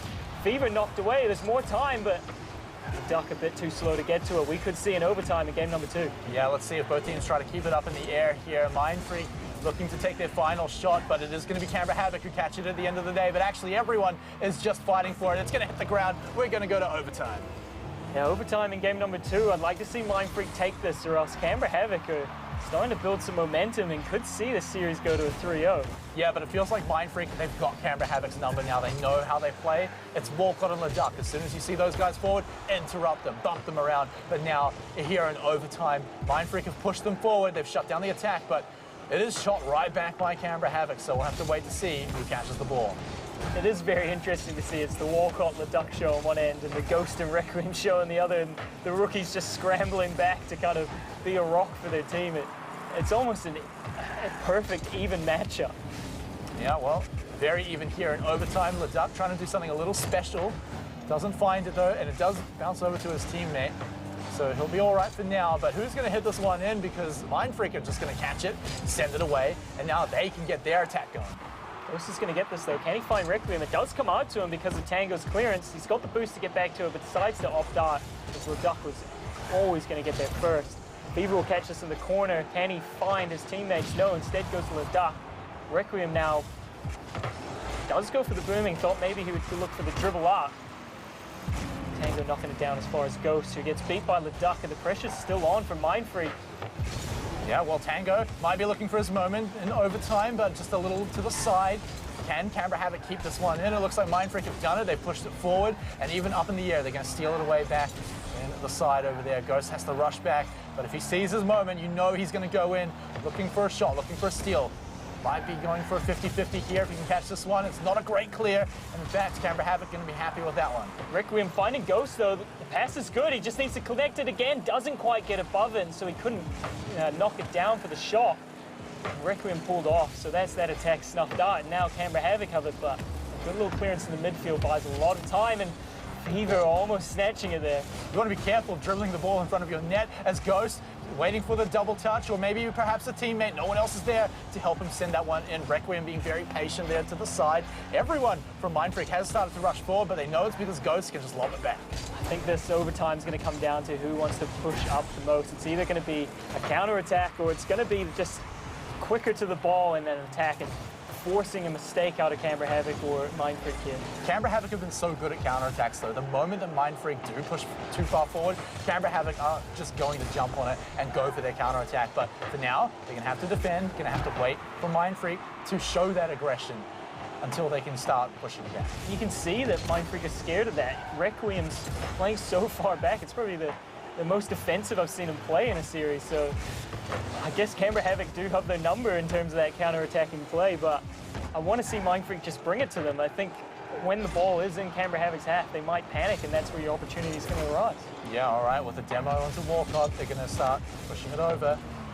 But it is shut down pretty quickly here by the Havoc. It's in front of their net. Everyone rushing forward. The defense is there. But Fever, he doesn't go in for it. He doesn't want to commit to that one and keeps the ball in possession of his team. Looks to pass it over, but it's stolen away by Canberra Havoc. They're going to try and push it up the field. Has Mindfreak pushed too far? It looks like they're back in time, or are they? The defense is there. They're still holding it in. We're still in overtime. Yeah, Leduc had a back-to-back save there, but Fever with the flip reset doesn't find it. Somehow doesn't go in. Ghost hits the post. Requiem tries to clean it up, but Leduc knocks against the corner, buys a bit of time, and now Fever knocks this off the back ball. Ghost is up, but Walcott beats him to it. It's still in front of the net. It's almost knocked in. It is. It's an own goal to end this one, and Mindfreak snatch a game back in the series. And just struggling too much to keep this one out at the end here. They're just sitting there after already having saved the ball several times, all of them mostly out of boost, trying their best off an awkward shot that came from Ghost at the end. Oh man, that was an interesting way to end it. I think Mindfreak kind of snatched that one. I would have said that was Canberra Havoc's game to lose there, but yeah, props to them. I mean, we see it so even. I mean, even on the scoreboard, everyone's around 400 points, so what a close game. These teams are very evenly matched. Yeah, I mean, Mindfreak, though, are starting to come back to the performance we expected from them. I want to touch on as well, I feel like they've managed to find out exactly what Canberra Havoc are doing. It's the Walcott and Leduc show. Just disrupt one of them when they're on the attack, or go for a 50-50 on the other, and you should be able to shut them down, because Tango just doesn't come forward far enough. He's starting to, because I think Canberra Havoc realize they can't just rely on their other plan. Yeah, I understand what you're saying. I think it's more they've understood how to defend against them, against Havoc, because, I mean, we saw the first game, they conceded 4, this one only 1, so they've definitely done that. But in terms of attacking, we haven't really seen much. It's just been a mistake from Canberra Havoc, and they are known to do it at the moment because they have looked a bit shaky. In past weeks, we saw Ghost and Requiem link up more times than I can count, and we haven't really seen that too much this series. You've seen the passes try to be there, but just a little off skew, and yeah, maybe just playing a bit too defensively for Canberra Havoc. Yeah, I mean, both teams are actually playing quite defensively. I think they know that the other teams are pretty known for their counterattacks. I mean, Canberra Havoc especially. I mean, that's literally how they beat the Renegades during the league play. So we'll see if they can pull it out here. But I truly think that Mindfreak might have Canberra Havoc's number. Yeah, good little kickoff from Canberra Havoc there. Leduc getting an early shot. Good for some confidence going into this match.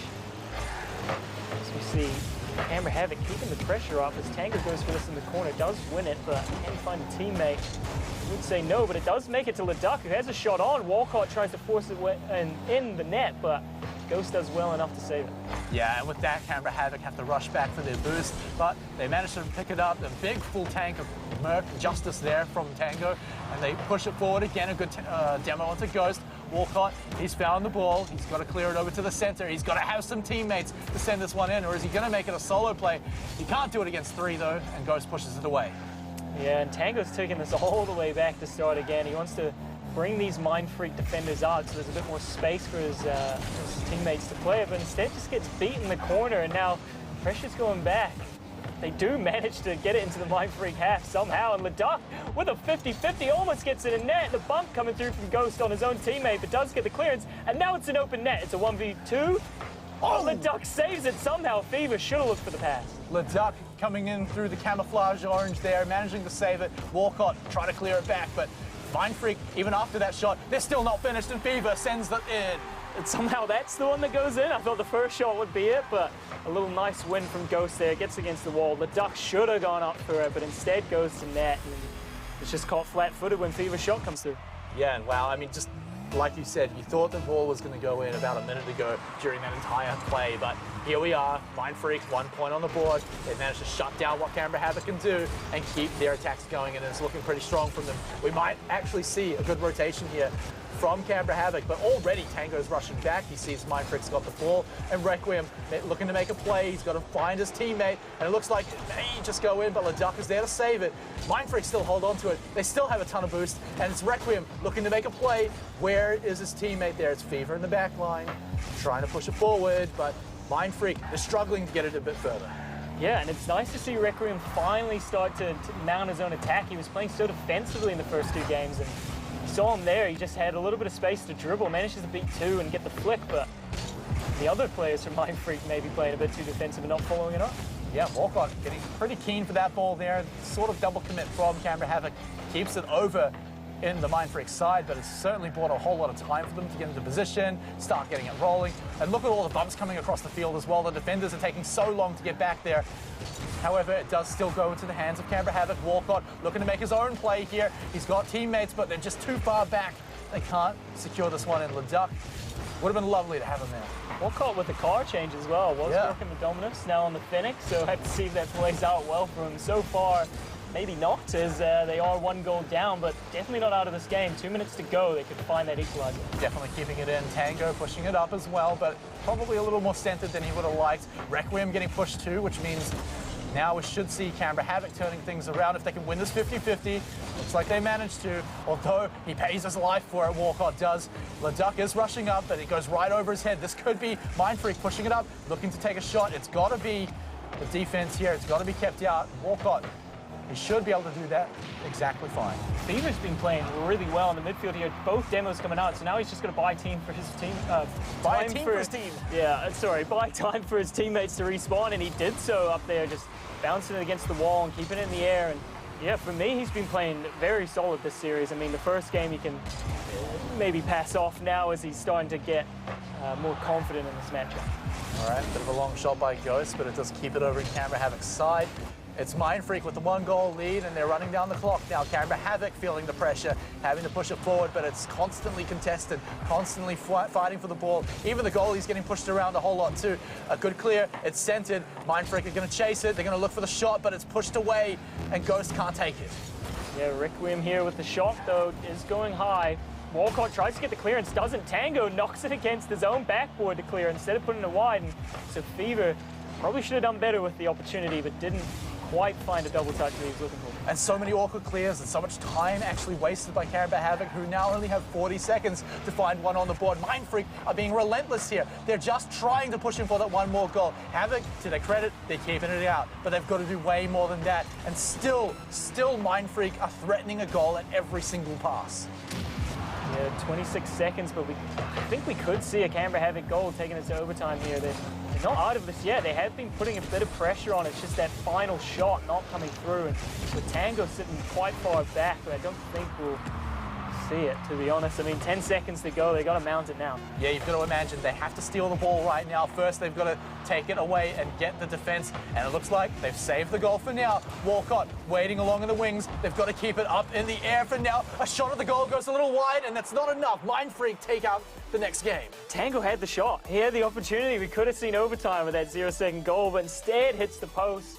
And we see Mindfreak taking it, maybe a bit more scrappy there. And they looked better, and Fever looked good in the attack and got the goal for himself there, but Yeah, that was still a close game. I think Canberra Havoc have really stepped up this week. Yeah, they have stepped up. I mean, comparing it to last week, right? They didn't have a great result and the week before, to be honest. Well, the whole season, right, so far. But into this series, it's looking a little better. But I feel like Mindfreak still just have their number. They are stepping up in every single level. We're not really seeing any performance coming out from the players who are praising so much, Walcott and Leduc.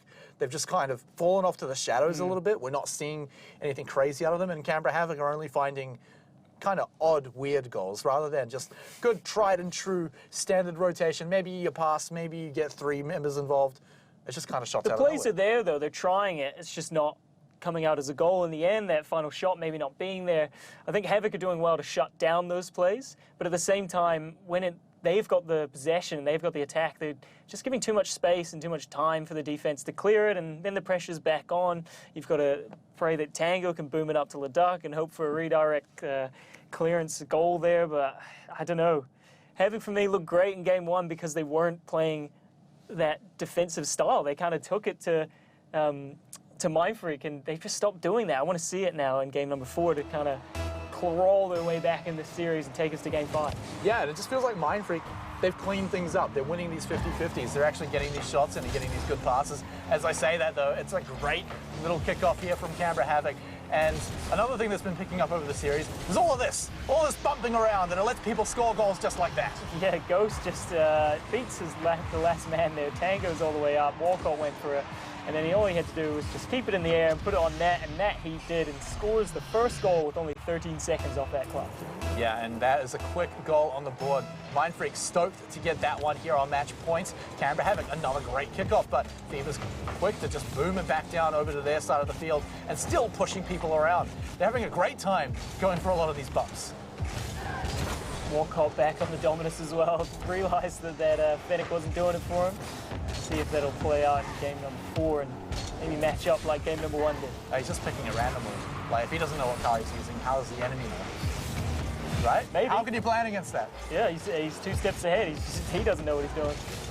Yeah, well, let's see if it works out. I mean, he may be able to bring it to game number 5 here, but Mindfreak are actually just going to let that one roll in. Good pass from the Duck. Well weighted, perfect in front of Walcott. He had all the time to put this on target, and that he did. Just had to beat Requiem and put enough power on it to do 122 Ks. Not bad. Yeah, and if it was any slower, it actually would have been saved there by Requiem. He was so close to knocking that one to the side. Canberra Havoc, they even things up here. A good kickoff coming out once more from Mindfreak.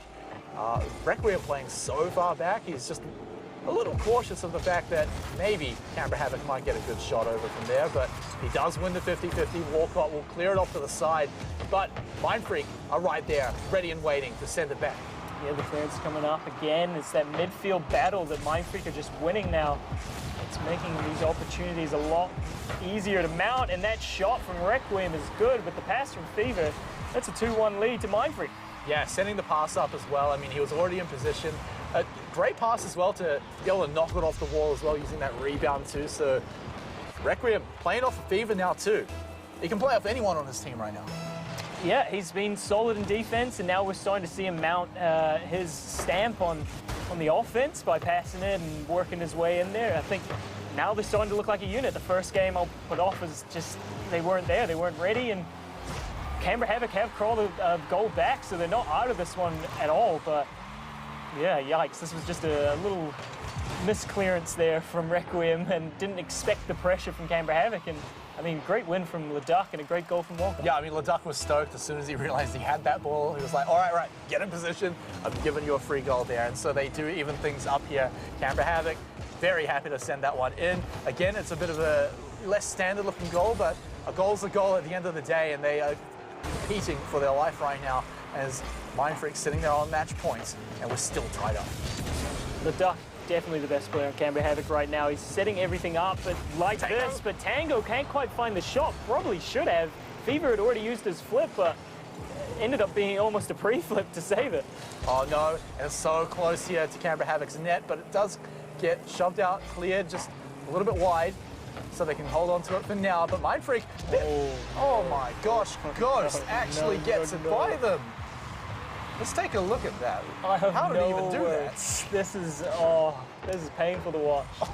But this to me was Tango not clearing. He had all the time in the world, tried to dribble it up, and then when the man came in, couldn't beat him, just gives it over to Ghost, and Ghost just puts it in front of net, and Canberra Havoc give him the goal. Oh, he bounces it off Walcott, just easy as pie, just like that. Now, with that, 1 goal ahead, and just what a crushing way to have it happen too. They still have half the game to just even things up now. Canberra Havoc certainly not out of this one yet, but they've been on the defense so often, and it looks like it's happening once more. The ball gets cleared, finally off to the corner. Finally, Canberra Havoc can breathe a little bit and start trying to get the ball into the Mindfreak net now. They take a shot a little wide, but it goes right back to him for Tango to score. All right, Tango, I see you. That was not bad. I mean, Walcott did well to win it here, and then Tango just sets himself up, beats the keeper, beats the other defender as well with the pass, and there it is, we're tied up.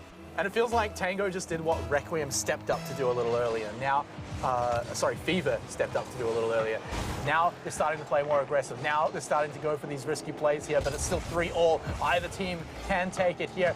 Canberra Havoc rushing up. They've got a shot in the center, but it's cleared so far by Requiem, sending it right back to Canberra Havoc. Big boomer coming up from Requiem there, needed to, because they did not have much in their tank to get that clearance if they had gone for the dribble and the play out. But we see Canberra Havoc are starting to mount a lot of attacks against Mindfreak, and this is that game number 1 Canberra Havoc that we're seeing. Yeah, but they are still being shut down quite early on by Mindfreak. They're going for a lot of these 50-50s and winning them as well, clearing them off to the side too. Walcott fighting on very hard for this one, but Canberra Havoc need to grab this one, and Tango should be able to grab it right there, but Requiem is waiting to steal it, and steal it he does. It's not the best 50-50, but it does the job. And now Canberra Havoc all rushing back to the net, rushing to the ball, looking to commit it, and Tango actually taken out as well. Might actually get back to the net quicker because of that, but Requiem, he's kept it out of Mindfreak's half for so long, but it looks like Canberra Havoc have started to get it past. The Duck winning 2 50-50s there, though, to keep the ball in that half. Tango letting this roll again. He's just being a bit too slow in the defense, and then his clearances here. Did find a teammate that time, but they're so dangerous. I mean, it could go either way. And 1 minute to go here. Mindfreak, 1 goal is separating them from staying at the top of the table, and Canberra Havoc, they want to do the same. They want to bring the series even and try and take it in game number 5 to get their first win in the series on the board here. Now, Mindfreak, they pushed it up, but no one else is really there to back him up and get that final goal. Yeah, here we go. This could be Mindfreak's attack to win it, win it all. But Canberra Havoc saying no, we want to crawl back into this one. Walcott and Tango up. Walcott finds Tango the shot, too slow to beat Fever. And Requiem now with the boomer, no one in net. This could go in. It has, and Requiem might have just stolen it with 24 seconds left on the clock. Requiem absolutely took that game out of Canberra Havoc's hands and have just denied it completely. And such a long, crushing, slow shot as well. Now, Canberra Havoc are scrambling. They're in voice comms saying how much pressure is on them right now, how they let that one slip by, and they can't let that get to them. They have to steel themselves and stay true and try and take out 1 more goal here. Taking out Fever is certainly going to help doing it, but they've got to get it out on their side. Yeah, 10 seconds to go. They don't have too much in the tank here. As Fever shot is not good. Bounced off the post because of Tango's interference, but there it is. Requiem says if the first one didn't seal it, this one will. Yeah, absolutely in position as well. They know how desperate Canberra Havoc would have had to be to save that one in, and Tango just a little too short from there. But as you mentioned, Mindfreak gonna take out the 3-1 series here against Canberra Havoc. Maybe we thought we were gonna get a bit of an upset with Canberra Havoc taking it out in game number 1, but Mindfreak come back and show why they are a team that took down the Renegades and why they're the team that's going to be standing at the top of the leaderboard after week number 3. Yeah, up there by themselves. I don't think anyone would have picked Mindfreak of all teams to be there. I mean, last season, last place. This season, top of the leaderboard. It's almost the opposite of Canberra Havoc. And I mean, this was Canberra Havoc's. Oh no, he almost got the other goal at the end there. It would have been great to seal it. Doesn't come through, but I mean, what I was saying was Canberra Havoc last season, managed to make playoffs, and the season before that were last place. It looks like Mindfreak's looking to match them. Yeah, Mindfreak, are they the new Canberra Havoc, perhaps? Taking down the Renegades, taking down Canberra Havoc.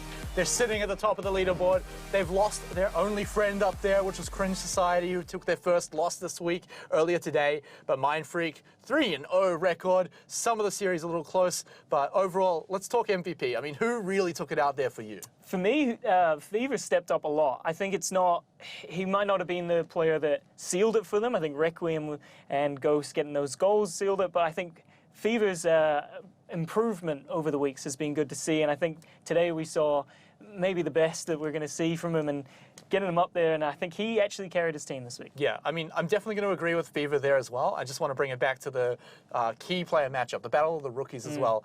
Comparing him to Tango, I feel like he was just a better Tango throughout the match, right? Yeah, I think both players did step up from past weeks. Tango looked better than he had the first 2 weeks at Canberra Havoc as a whole, but yeah, I would agree. Definitely Fever looked much better than Tango this game. Yeah, so Fever stepping it up here, winning that key player matchup, and also winning out that MVP award there in his team's third win of the entire league so far. So Fever looking very strong, and I'm excited to see what he's going to bring in future weeks as well.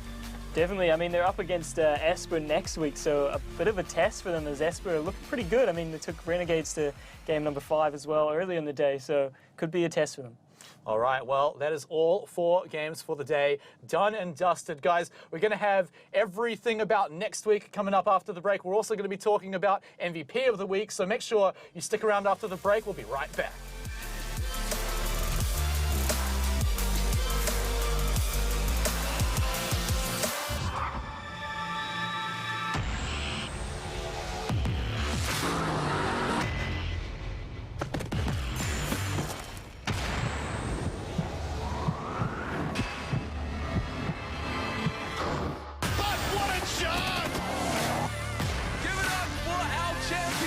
This is just clinical.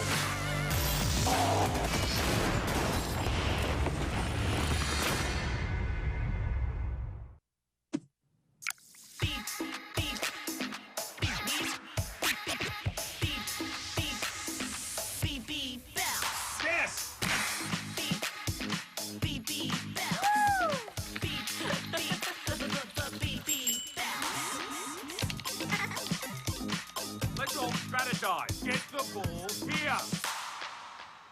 Beep, beep, beep, beep. A rocket gives you that. Beep, beep,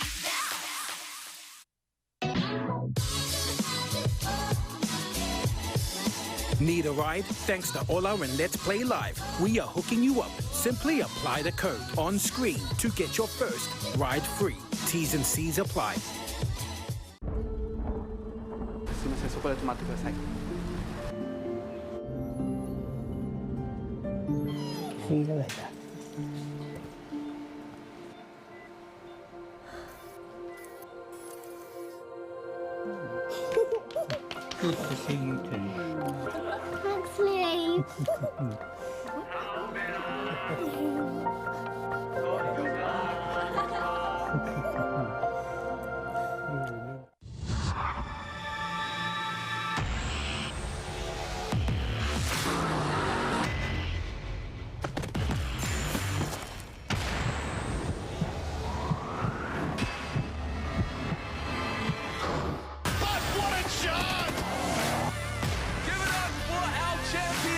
This is just clinical.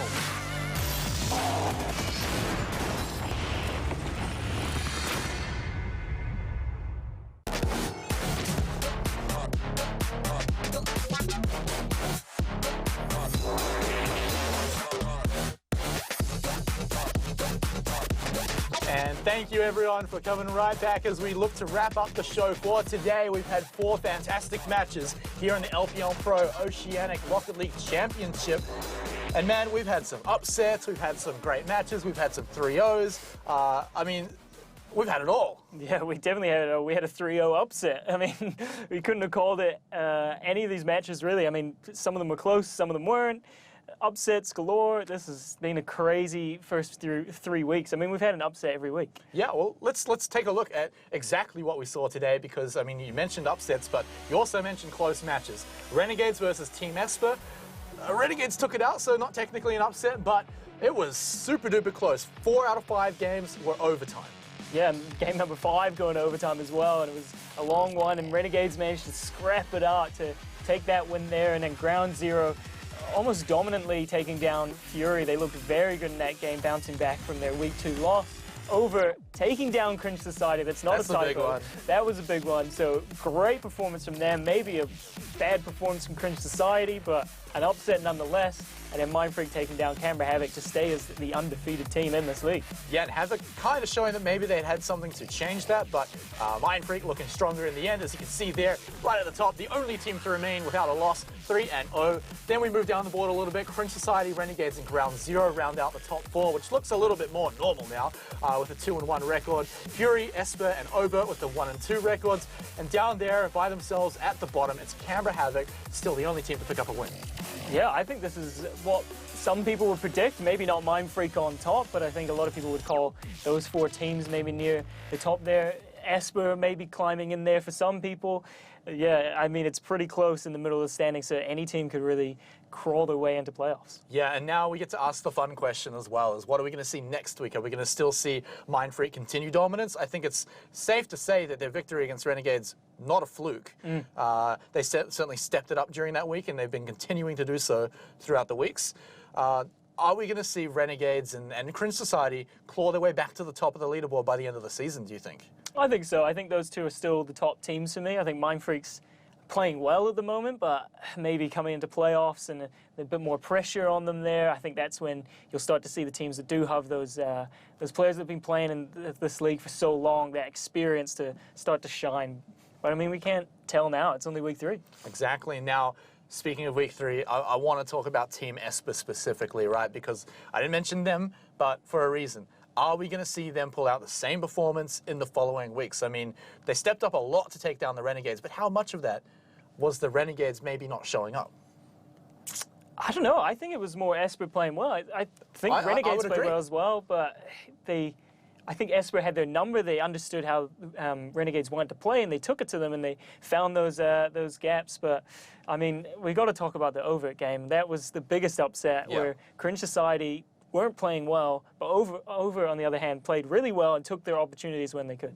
Yeah, so Overt, again, that's another question. Like, are we going to see them continue? I think they did step up today against Cringe Society. So, I mean, everyone has so much expectation for Cringe Society. I mean, you just mentioned that they're likely to be top 2 finish, definitely going to be here in playoffs. But, I mean, how are they going to do that if they're dropping games against teams like Overt? Or is it just Overt another team to beat? It happens, yeah. I mean, last season we saw Renegades drop a game to Canberra Havoc, the Ninjas at the time. And so it happens in this league. I mean, when league players, you know, just kind of a tester for playoffs, you want to make it there first. And, I mean, they've already got a few wins under the belt, so probably likely to make it there. It's just, from these losses, maybe they learn some things and they can look a bit better. But, yeah, props to Overt. For me, Misty's got to take our MVP for the week. Yep. Took the words right out of my mouth. Just going to bring that up. Team Overt and Misty in particular throughout the performance. We've got to say he got MVP for the match. I'm going to say MVP of the week. Simply, you could go off that on the result alone, right? The star player in a match where you take down Cringe Society, one of the top teams, that alone's enough, but his performance was superb as well. Yeah, he was solid, and in past weeks you've seen him kind of be there but also not be there, and it was good to see a full performance of him stepping up for his team. And yeah, that's why we got to give him MVP. I mean, the upset's an upset. Here's a nice little goal from him there where he just beats out the keeper, manages to clinch that goal by just smacking it out of the hands of the keeper and putting it in the net. So great little goal from him there, and yeah, Misty, our MVP for sure. Yeah, strong end of his performance towards the start of the series as well. So didn't take too much time to warm up. In fact, I think he got that first goal within like 30 seconds of the match. So just right off the bat, looking like the strongest player, not just in that match, but throughout the whole week. So there it is, your MVP of the week. It is, of course, Misty, but let's move on. Let's talk about next week, because we've just finished week 3, so we're a little bit of we're a decent chunk through the season, but the next matches are going to be Cringe Society taking on Ground Zero. Following that, Team Esper will take on Mindfreak. Then we'll have Fury taking on Renegades, and to round things out, Canberra Havoc taking on Overt. So after after the last few weeks of results, it's getting hard to tell what these matches are going to be like. Yeah, definitely. I think game number 1 is the top of the table clash. It's 2 teams that people would put as a top 4 team, so definitely a win that both those teams want to pick up. But I'm going to have to give game number 3, Fury versus Renegades. I mean, we've seen an upset every week. That's probably the only one that I would call an upset if Fury took it over Renegades, so I'm looking forward to that match. Yeah, but Fury, I mean, ever since week number 1, they've been kind of slipping, so similar things might be able to be said about Renegades, but in kind of the other way, that they're back on the up a little bit after having a pretty rough week number 1. But regardless, though, I think that one's going to be a great test to see where both teams end up. But there is, guys, those are our matches for next week. Match number 3, going to be the one to watch as well, Fury versus Renegades. But guys, we're going to be back next week with all of the action in week number 4 for the LPL Pro Rocket League Oceanic Championship. And you know what? I can't wait to see you there.